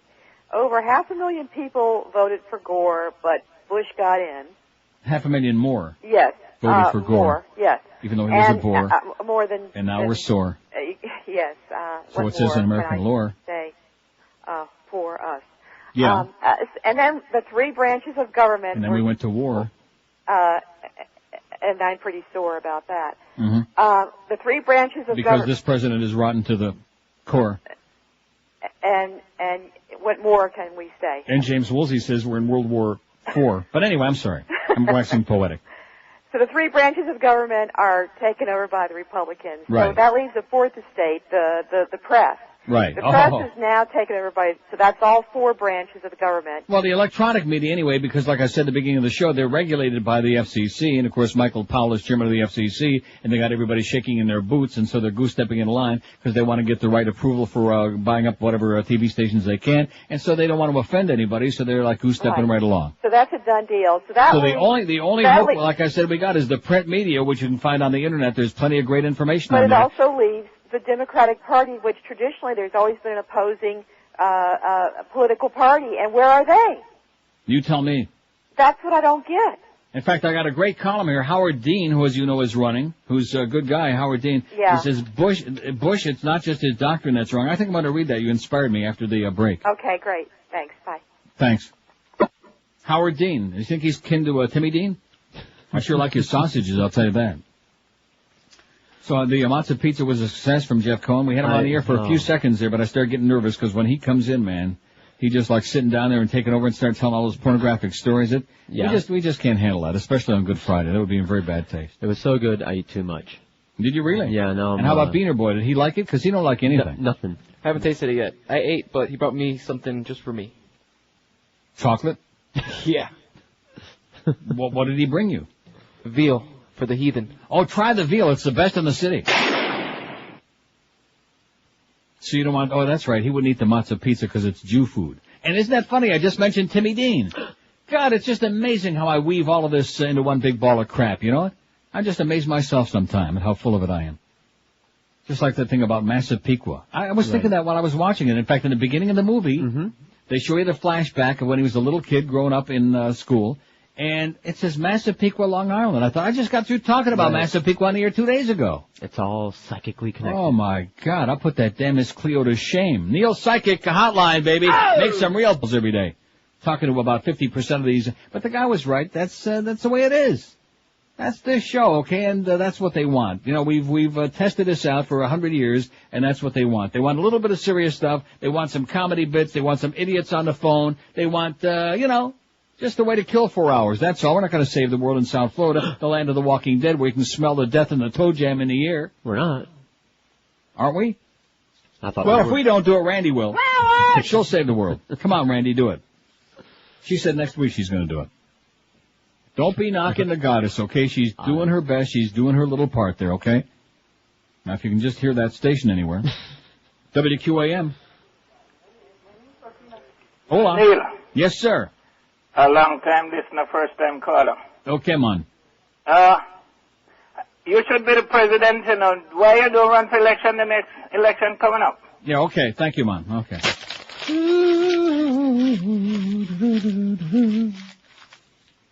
Okay, there you go. That's the kind of call we like. Man, let me strap myself down in the seat because the next suction that comes like that will just pull me right out of the chair. I haven't got up out of this chair once today. I better get up. Oh, you're going to get a blood clot.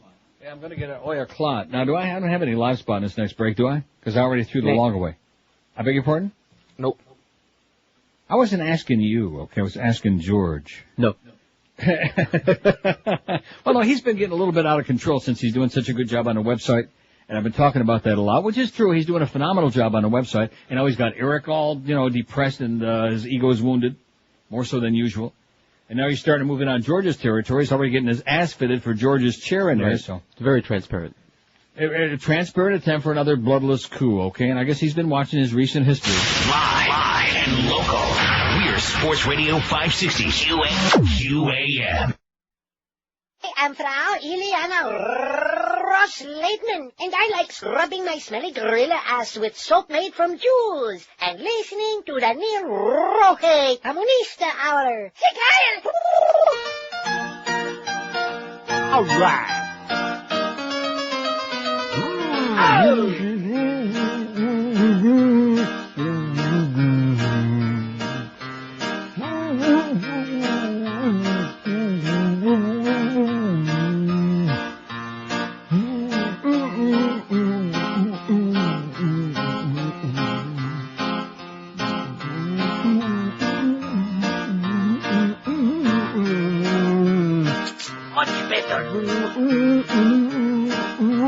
You understand the Gestapo keeps track of everyone.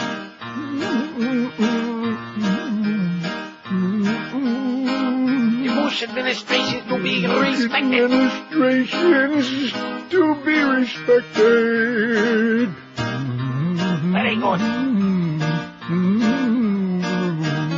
You may continue.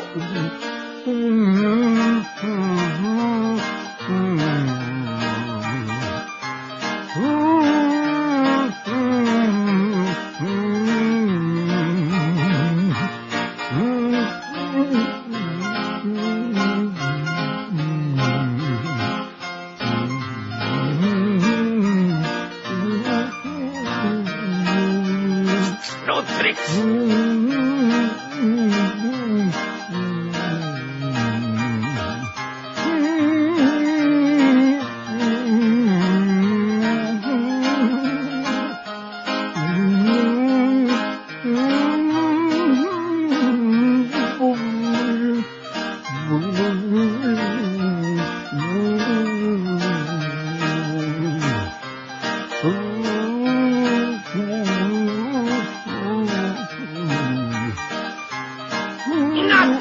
Okay. Combo 2 at 560. WQM, it's our world-famous noon to 1 hour. We got the Mad Dog, Jim Mandich at 1, the Humper, Hank Goldberg at 3, and then Marlins on Drek at 6:35. Marlins at the Mets tonight at 7:10. If there's any interest out there at all, is there? No. Maybe some of the Mets fans. 80K after the baseball game from GA, and then ESPN radio overnight, such as it is. You know this article about Jim Baker? Yeah. James Baker the Third? Yes. Part of the law firm that's defending the Saudis. Well, there's one, it's very long, I'm not going to go into it, but it says, Baker and Botts, Sultan's law firm, still boast former Secretary of State James Baker as one of its senior partners.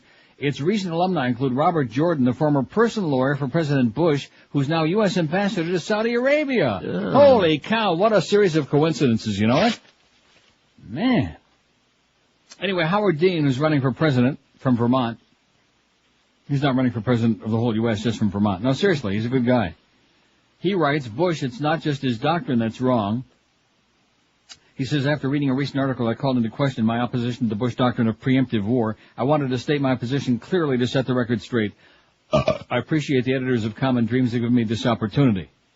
When Congress approved the President's authorization to go to war in Iraq, no matter how well-intentioned, it was giving the green light to the President to set his doctrine of preemptive war in motion. It now appears that Iraq was just the first step. Already the Bush administration is apparently eyeballing Syria and Iran as the next countries on its target list. The Bush doctrine must be stopped here. Many in Congress who voted for this resolution should have known better. On September 23, 2002, Al Gore cautioned in his speech in San Francisco that if the Congress approved the Iraq resolution just proposed by the administration, it's simultaneously creating the precedent for preemptive action anywhere, anytime, this or any future president so decides. And that is why it was such a big mistake for Congress to allow the president to set this dangerous precedent. Too much is at stake. We've taken decades of consensus on the conduct of foreign policy, bipartisan consensus in the U.S. and consensus among our allies in the world community, and turned it on its head. It could well take decades to repair the damage this president and his cohort of right-wing ideological advisors have done to our standing in the international community. Theirs is a radical view of our world and the world. The president, who campaigned on a platform of a humble foreign policy, has instead begun implementing a foreign policy characterized by dominance, arrogance, and intimidation. The tidal wave of support and goodwill that engulfed us after the tragedy of 9/11 has dried up and been replaced by undercurrents of distrust, skepticism, and hostility by many who had been among our closest allies. This unilateral approach to foreign policy is a disaster. All of the challenges facing the U.S., from winning the war on terror and containing weapons of mass destruction to building an open world economy and protecting the global environment, can only be met by working with our allies. A renegade go-it-alone approach will be doomed to failure because these challenges know no boundaries. The largest, most sophisticated military in the history of the world cannot eliminate the threat of sleeper terrorist cells. That task requires the highest level of intelligence cooperation with our allies. Even the largest, most sophisticated military in the history of the world cannot be expected to go to war against every evil dictator who may possess chemical weapons. This calls for an aggressive and effective diplomatic effort conducted in full cooperation with a united international community and preferably with the backing of multilateral institutions we help to build for just this purpose. This challenge requires treaties such as the Nuclear Non-Proliferation Treaty that this administration has sometimes treated cavalierly. In any case, war should be a last resort or an option to be used in the face of an imminent threat. The UN Charter specifically protects the right of self-defense against armed attack, and most agree that action against imminent threat is also justified. As president, as has been the case with all previous presidents, I would not hesitate to use our military might to protect our people or nation from an imminent threat. But you will not find a Dean administration turning to the option of force in the first instance as this president does.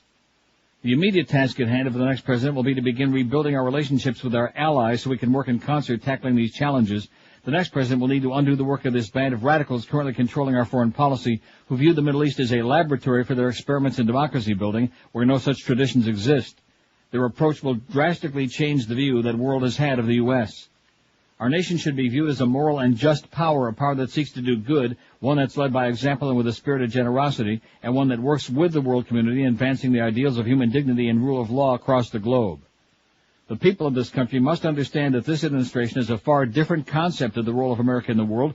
This concept involves imposing our will on sovereign nations. This concept involves dismantling the multilateral institutions that we've spent decades building, and this concept involves distorting the rule of law to suit their narrow purposes. When did we become a nation of fear and anxiety when we were once known the world around as a land of hope and liberty? On day one of a Dean presidency, I'll reverse this attitude, I'll tear up the Bush doctrine, and I'll steer us back to the company of the community of nations where we'll exercise moral leadership once again. And not only will I seek to heal the divisions the President's caused in the world community, but I'll also begin the process of healing the divisions he's exploited here at home. This President shamelessly divides us from one another. He divides us by race, as he did when he claimed that the University of Michigan uses quotas in its law school admissions. He divides us by class by rewarding his campaign donors with enormous tax cuts, while the rest of us are deprived of affordable health care, prescription drugs for our seniors, and good schools for our kids. He divides us by gender by seeking to restrict reproductive choice for women. He divides us by sexual orientation by appointing reactionary judges to the bench, and as he did in Texas by refusing to sign the hate crimes bill if included gay or lesbian Americans as potential victims. It's a Bush doctrine of domestic division, and I want to be the president who tears that doctrine up too. I want to restore a sense of community in this country when it's not enough to worry whether your own kids have health care, but whether your neighbor's kids have health care. I want to go to the South and talk about race, while white Southerners have been flocking to the Republican Party in recent years, but I want to offer them hope that their children will benefit from better schools and affordable health care, too. The Republican Party has done nothing for working people, black or white, and we need to remind Southern white folks that the only hope for better schools and better job opportunities and health care is that is affordable is a Democratic president. I'm what is commonly referred to as a social liberal and fiscal conservative. I'm proud of the fact that as governor, I routinely balanced the budget, which I was not required to do by Vermont's Constitution, and paid down our state debt by nearly a quarter. I had to make tough decisions, and I'll admit that some of them didn't make the progressive community happy, but I made those decisions because I have a guiding principle that social justice must rest upon a foundation of fiscal discipline. Because of that approach to governance, Vermont today is not cutting education and is not cutting Medicaid, despite the perilous economic times brought on by the Bush fiscal policies. One of my goals as a presidential candidate is to represent the Democratic wing of the Democratic Party, a line made popular by the late Paul Wellstone. Some have questioned why I would so closely align myself with a politician whose politics were considerably more liberal than mine. The fact is that I admired Paul Wellstone greatly, not only because of his politics, but because he stood up for his beliefs and fought for them until the day he died. I can only hope that someday people will say the same about me, that I too remain true to my core principles no matter what. I believe that the Democratic Party needs to stand for something if we want people to vote for us, and by standing against the Bush doctrine of preemptive war and domestic division, we may yet rediscover the soul of our party, writes Howard Dean on CommonGreens.com. Nice going there, Howard. He's got my vote. 4 or 5 of them. You hit the magic Bobby phrase. Graham, he's got my vote. What? During that reading. Social, liberal, fiscal, conservative. Right. That's it. That's what we want.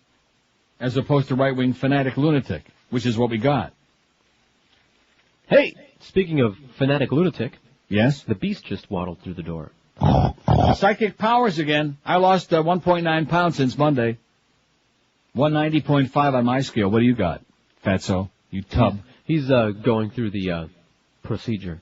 And what's the look on his face? Is he giving that kind of like real He's tentative? Smiling. He's grinning. He's always smiling. He's a happy man. There's a bit of confidence. Is there really? It's a new candy bar. Maybe he picked up the Neil Rogers Fat Challenge this week, especially right on the day after Dr. Bob died, you know? Is he on a scale yet? No, he's still undressing. No, yeah, I know he was already doing the purge and puke in the tea room, okay? He's not fooling me. He was doing the old purge and puke. Let's go. Let's get on the scale, Tubby. Come on, Tubby. Drum roll is really long. There he goes walking past the pizza box. There goes the belt. We can put a screen up if you want to take your pants off. He's on the scale.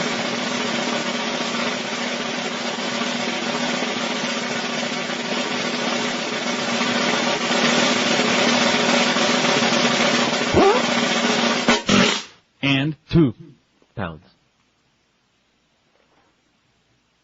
That's an improvement. 4 times what he lost last time. He's lost 62 pounds and balanced for life, the beast. It's an improvement. You're getting there.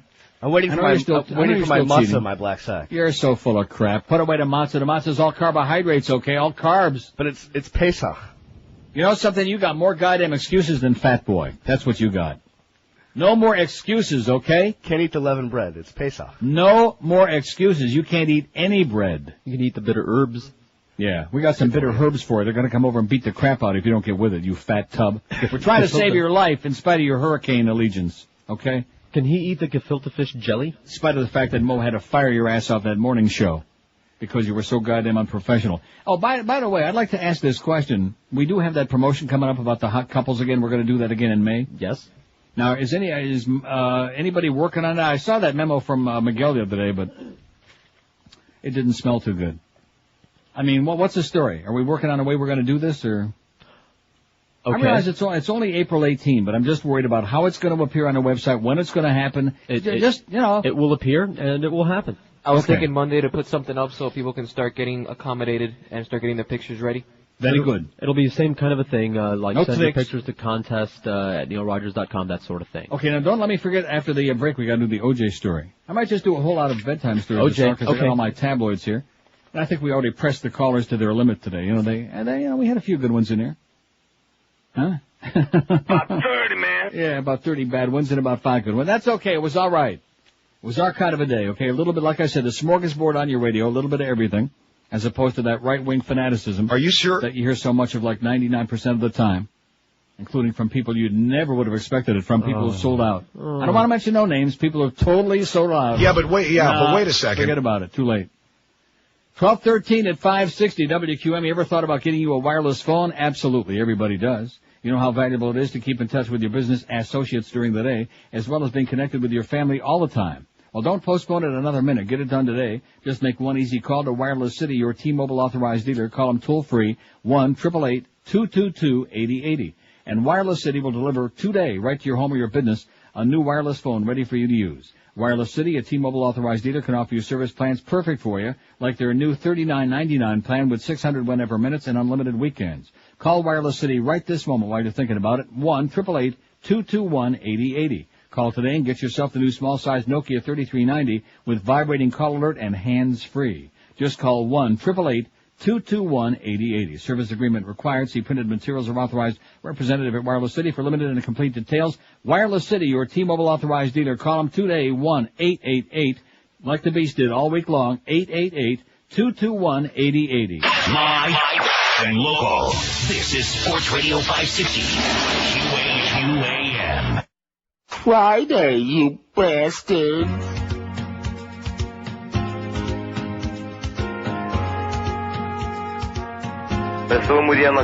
Oh, I'd like to know who won the election. Said I'd like to know who won the election.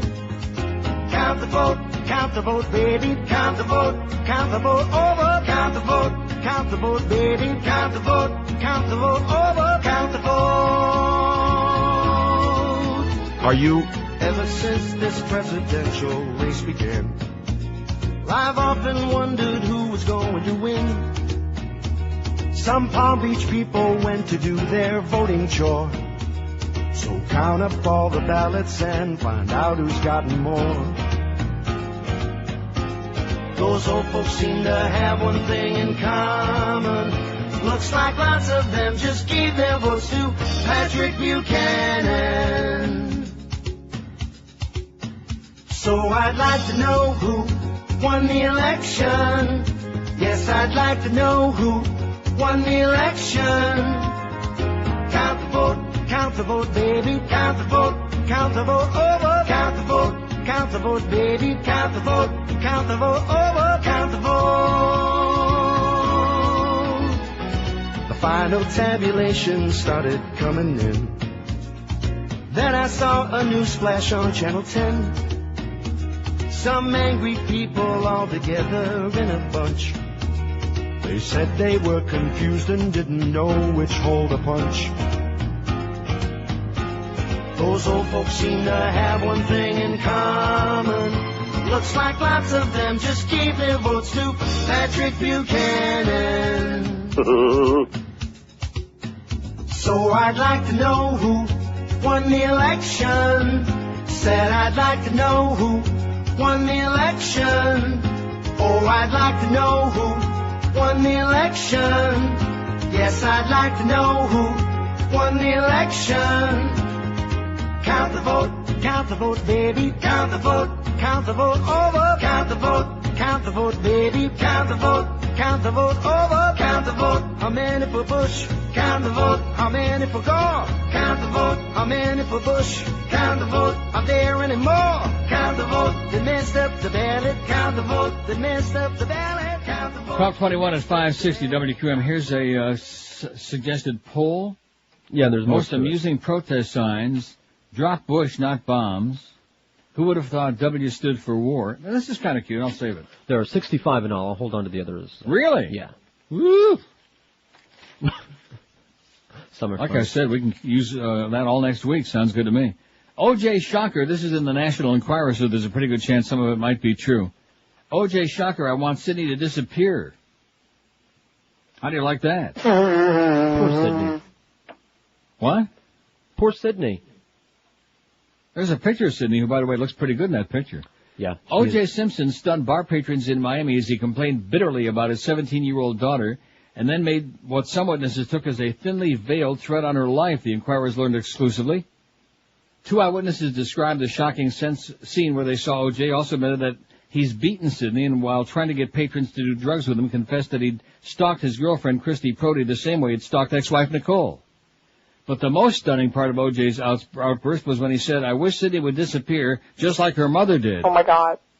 I couldn't believe it when I heard it, one witness told the Enquirer after taking in Simpson's comment about Sydney at the Steak and Ale bar. It was absolutely disgraceful. It sounded to me like he wants her dead. Another shocked bar patron declared, when those words passed his lips, I immediately got sick to my stomach, and then to make matters worse, he let out this deep, hearty laugh. I've always felt that he probably killed Nicole, but after hearing that, I fear for Sydney's safety now. So does Nicole's sister, Denise Brown. O.J. murdered my sister and the mother of his children. He's capable of anything, Denise told the Enquirer.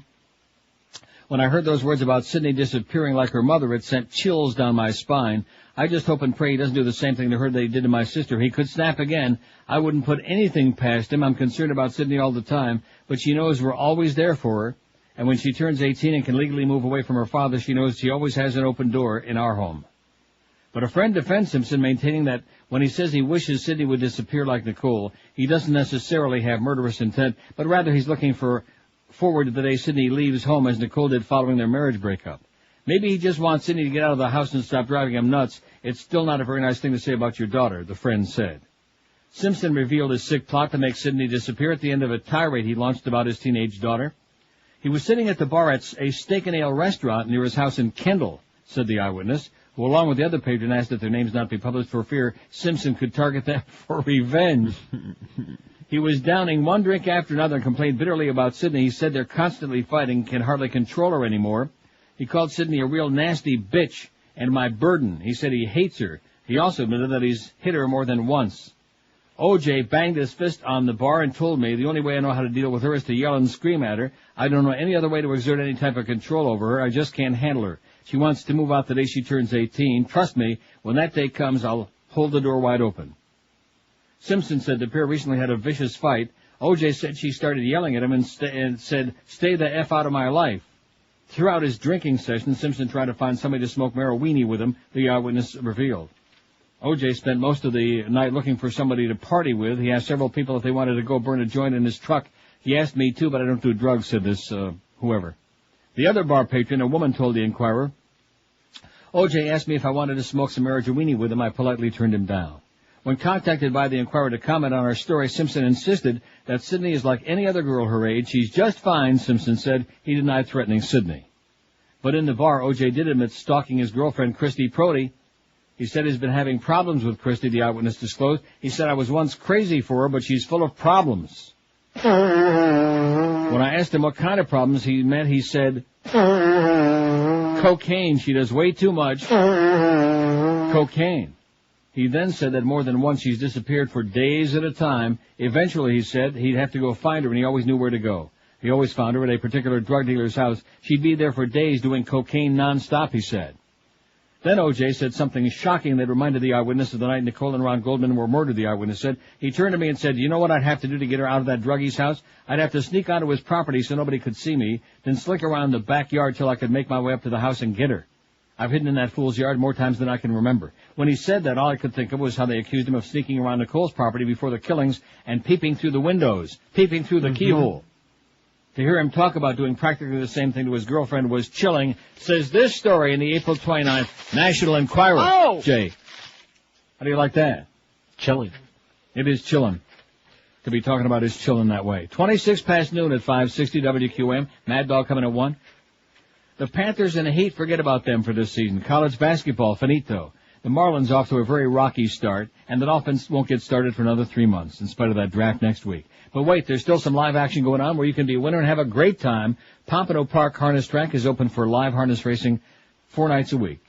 Like I said, 3 nights a week, Wednesday, Friday, and Saturday. First post time 7:15. Free general parking. Admission is free too. Come out to Pompano Park, enjoy the thrill of nighttime horse racing action.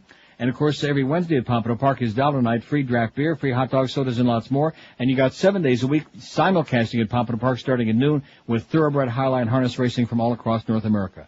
This Saturday is in tomorrow, April 19. Bring out the kids for a special family fun night featuring an Easter egg hunt for kids 12 and under with 1,000 hidden Easter eggs. You following this? No. 1,000 hidden Easter eggs. I'd settle for those Cadbury eggs. It all gets started at 7 o'clock, plus the Easter Bunny will be trackside, free mini horse rides, a magician, and live music and dancing. Like Joey Carr would say, music and dancing and dining. That's what Joey Carr would say. Seen him lately? Not lately. Good. Pompano Park, don't forget the action live Wednesday, Friday, and Saturday, post time tonight, 7:15, a block south of Atlantic Boulevard on Powerline Road. Bring a briefcase full of cash. Live and local. This is Sports Radio 560. QAQAM. Bill Nicole. Peeping through the keyhole, watching Mom and Dad. Peeping through the keyhole, the most fun we ever had. Mom and Dad were playing tag right there on the bed. Mommy used her boobies as a pillow for Daddy's head.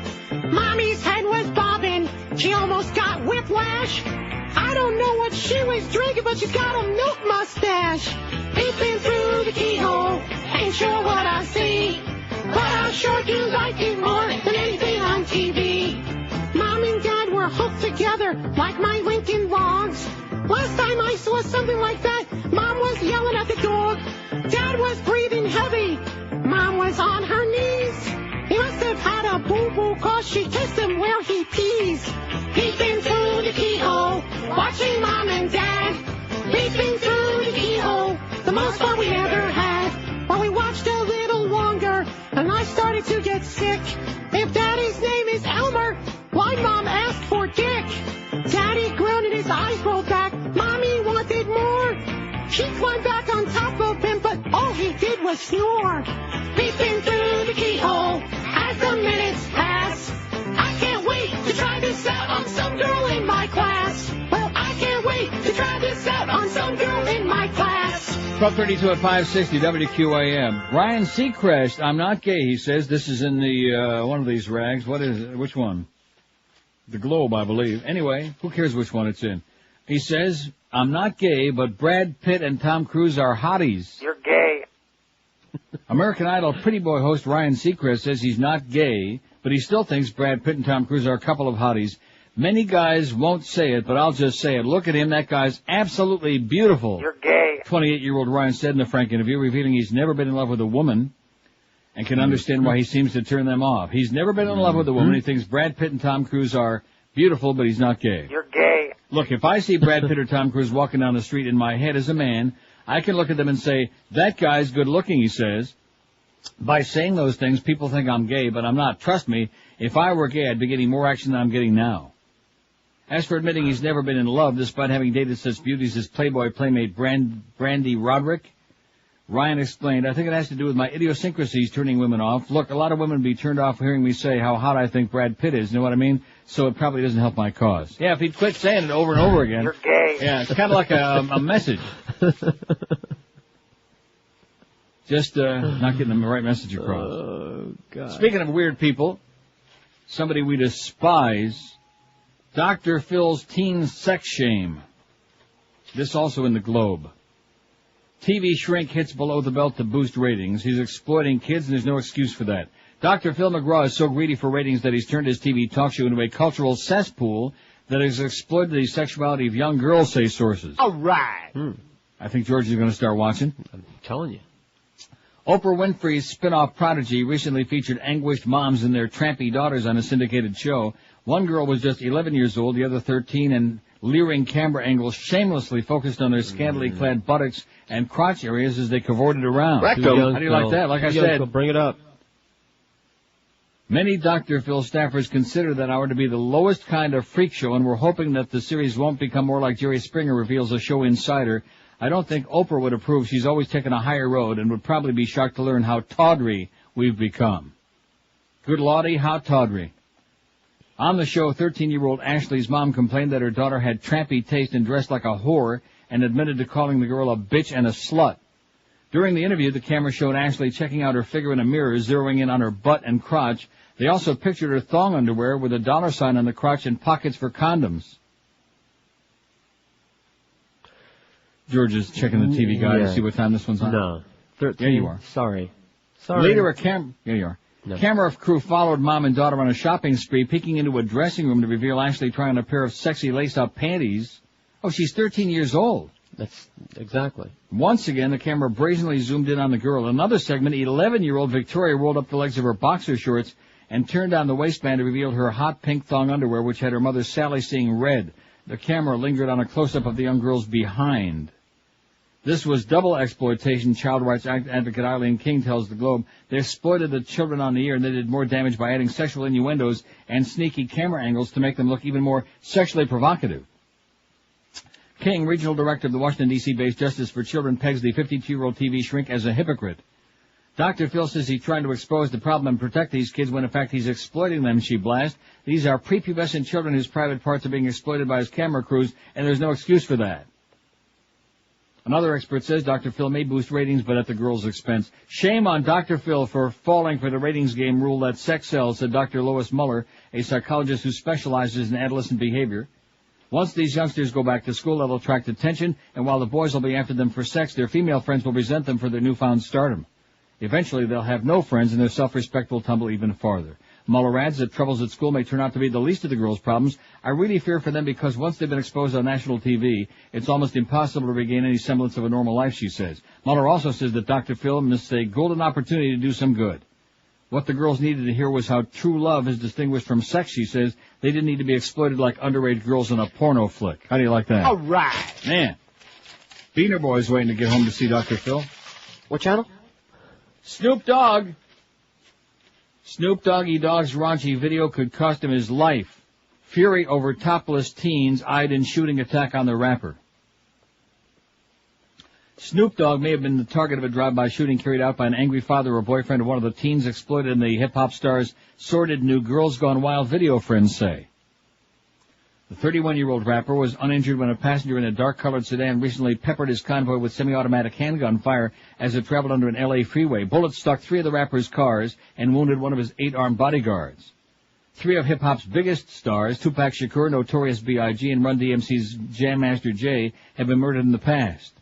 But the embarrassing GGW videos in which college-age girls bare their breasts and more, now George is looking for those, probably has them all, have ticked off tons of people, notes the source, and Snoop hawks a new video that he directed in the late-night infomercial. I mean, there are a lot of people really upset by these things, says a Snoop pal. Let's face it, some of these fathers don't want to see their little girls topless on some raunchy video. They wouldn't mind seeing somebody else's girls on there. Snoop, whose new single, Beautiful, is currently ranked in the top 10. I thought Beautiful was Christina Aguilera. I have no idea. What is... Can you explain that to me? I know she does have a song, Beautiful. Maybe he's got one, too. How the hell? Get out of here. Snoop Doggy Dogg is singing Beautiful? Maybe. I don't know. Carlos is checking it. Snoop, whose new single, Beautiful, is currently ranked in the top 10, has been feuding with Death Row Records founder Suge Knight. Knight recently warned him and a handful of other artists to watch their backs. But Snoop's friends think the shooting may be totally unrelated to the hip-hop wars and instead resulted from a 60-minute Girls Gone Wild video, a part of a series in which young women filmed taking off their tops during spring break, Mardi Gras, and other celebrations. It's confirmed. Some of the girls... I beg your pardon? He does have a song called Beautiful out. Well, screw him. Some of the girls say they feel exploited and claim it violates their privacy. I feel like this is just as bad as rape, says one 18-year-old woman who appears in one of the videos. All of us make mistakes or do something bad, but not everyone's had a video to continue to remind them about it. And Snoop, whose real name is Calvin Broadus, may have found himself on the firing line because of his infomercial, says the source. Snoop is the one face associated with these videos, the pal points out. People are wondering if some angry father or boyfriend of one of these girls decided to give and take a shot at him. If someone's angry enough, you just don't know what they'll do, they say. How do you like that? Wow. Once he hears that, I think the Snoop might drop a poop or two. Hey, don't forget, join George today, noon to 2 to 4. What time is it? 2 to 4 at Fort Lauderdale Harley. That's in Harley, like in Guiding Light. Located on Federal Highway just south of Oakland Park Boulevard. Some free crappy QM prizes. And enjoy free food from Atlantic City Subs. And then tomorrow, noon to 2, George will be out at Bill Seidel's Boulevard of Savings on Northwest 36th Street, just west of 27th Avenue in Miami. You'll have some prizes, Atlantic City subs, and wait till you meet the crowd that shows up to see George. Live and local. This is 560. The radio's all yours now. QAM. Friday, you bastard. You're a bastard. Girls Gone Wild is the video that shows real girls flashing their goods during spring break week in Florida. But what about the hotties who spend the whole year in Florida? Now, they've got their own video. It's Golden Girls Gone Wild. Who's in it? Why, it's all your favorite Golden Girls. Dorothy, Rose, Blanche, and the always seductive Sophia. I shudder to think what was under that dress. Well, you won't have to think, because Golden Girls Gone Wild is 2 full hours of these ravenous retirees showing loads of wrinkly skin. I am the most attractive and available woman in all of Miami. Golden Girls Gone Wild. These hotties with hot flashes are going topless every chance they get, except when their arthritis flares up. So I'll never be able to open my blouse again. It doesn't get any sexier than this, but don't take our word for it. Listen to what the Golden Girls are saying about each other. She looks like Abe Vigoda. It's Golden Girls Gone Wild. Watch it just one time and you'll agree. A dark day in the history of mankind. Golden Girls Gone Wild. Call now. Wow, this is something, this thing about all the memos from the major American television networks. I didn't even finish reading it. I couldn't wait to stick it in the fax machine. Okay, well, I don't want to jump into it because we only got a couple minutes left, so I'll save it. I'll peruse it over the weekend and save it, but it's got a whole bunch of memos. Yeah. At least quotes from memos that were sent by American TV networks. You could give the site out. Up on top. The website is... up on top. Oh, here it is. What is that? TBR? I can't even read it. TBRnews.org? Yes. /archives. Oh, it's too... yeah, well, whatever. TBRnews.org. I can't read it.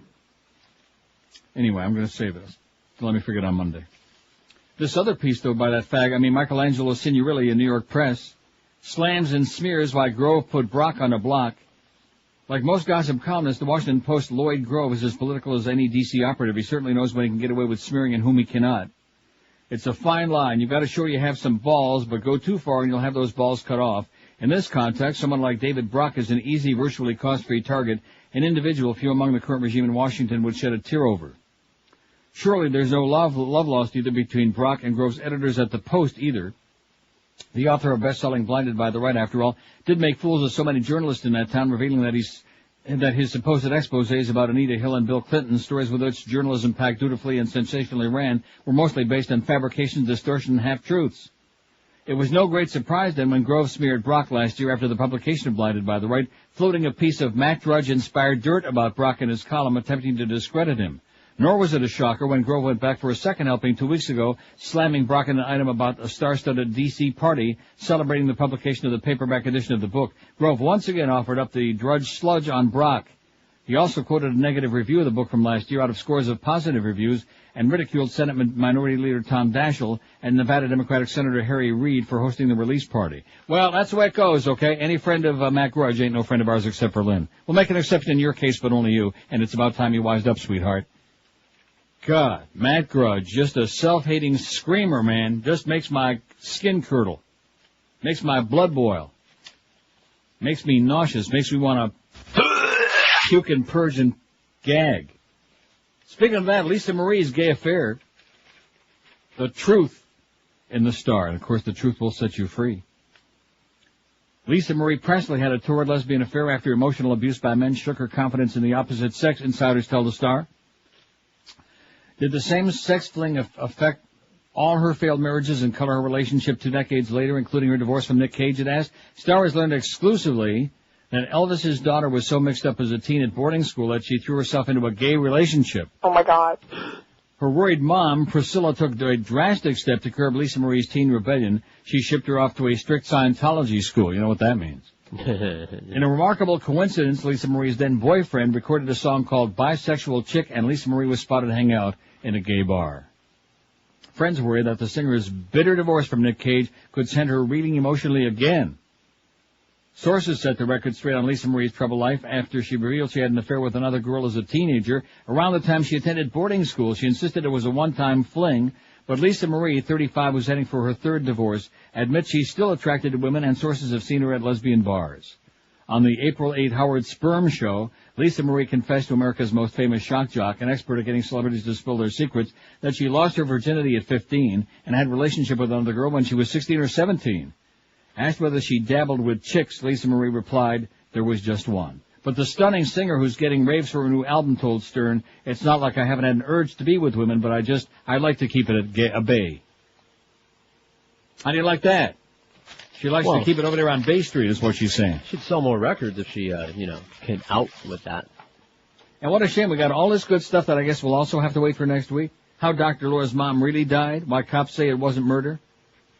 Ozzy's wife beaten up in restaurant, and this thing you just faxed me is just amazing.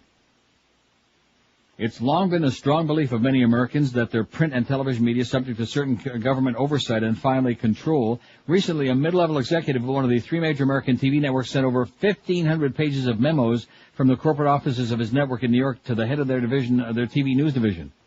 These memos contain a multitude of instructions concerning the presentation of national and international news for the network's viewers.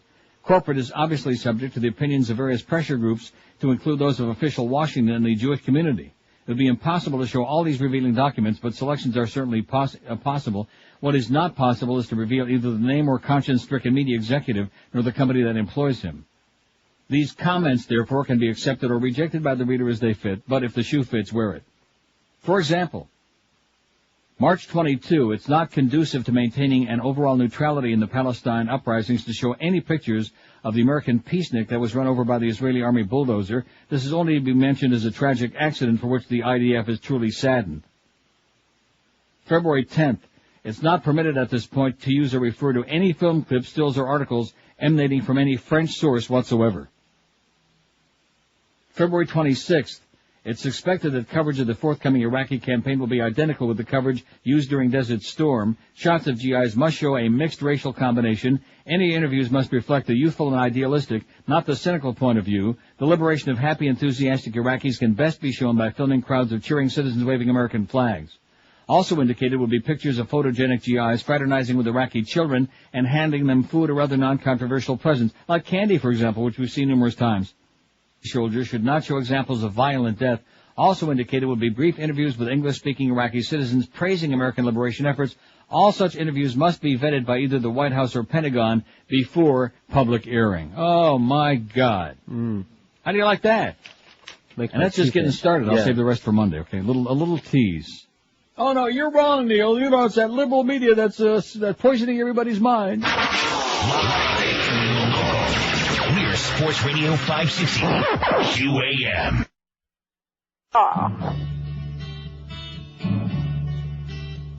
The Middle Eastern world will be exploded. Saddam had people killed with the gas that we sold him. First-time aggressor nation and the only one that's going. Now more blood will be spilled to get that oil flowing. Forget about Korea and the nukes they're toting, and the right wing is drilling it over and over into our heads that Iraq has some weapons of mass destruction.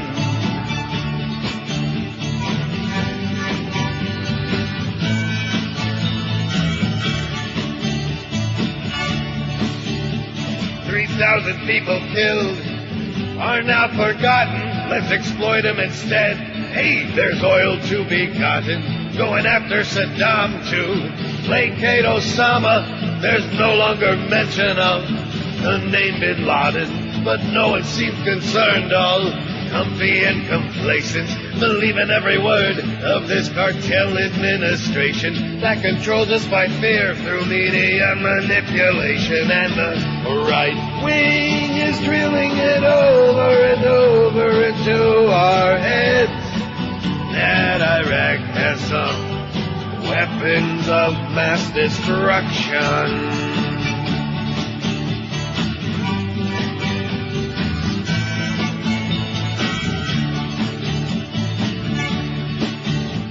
The loss of civil rights is the price that we're paying. We're all suspects now, Nazi Ashcroft is saying.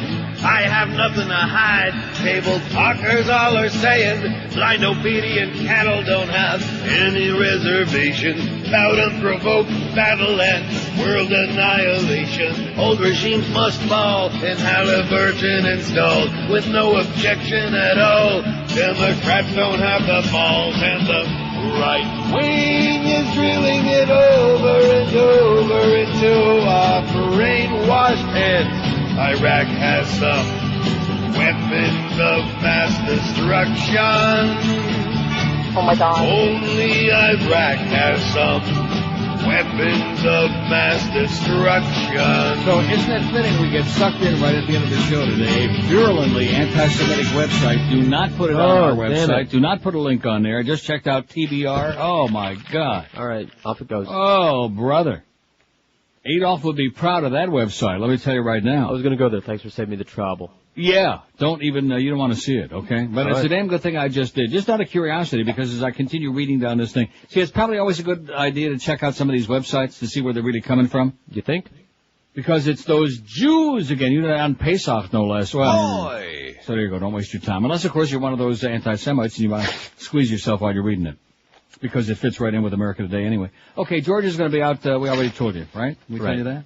We got the Mad Dog coming up between 1 and 3. We got Hank this afternoon. We got some Marlin baseball. What's not to like? Got the Leafs and the Flyers, 3 o'clock tomorrow afternoon. Not on the radio, but some of us will be watching. What was the worst chapter in American history, we asked? Slavery, 133. 2000 presidential election, 117. Slaughter of the American Indians, 78. Vietnam, 66. Civil War, 63. Assassinations of the 60s, 39. Iraq attack, 27. The Depression, 25. Monica Gate, 21. Watergate, 5. World War II, 5. Internment of the Japanese Americans during WW2, 2. World War I, 1. And the Gulf War still has the big O. What can I tell you? You know what? I'm thinking of stealing that 30 seconds back that we keep losing to more every day. Bye, bye, bye! The Neil Rogers Show on 560 WQAM, Miami, Fort Lauderdale. This is Rhea Hudson.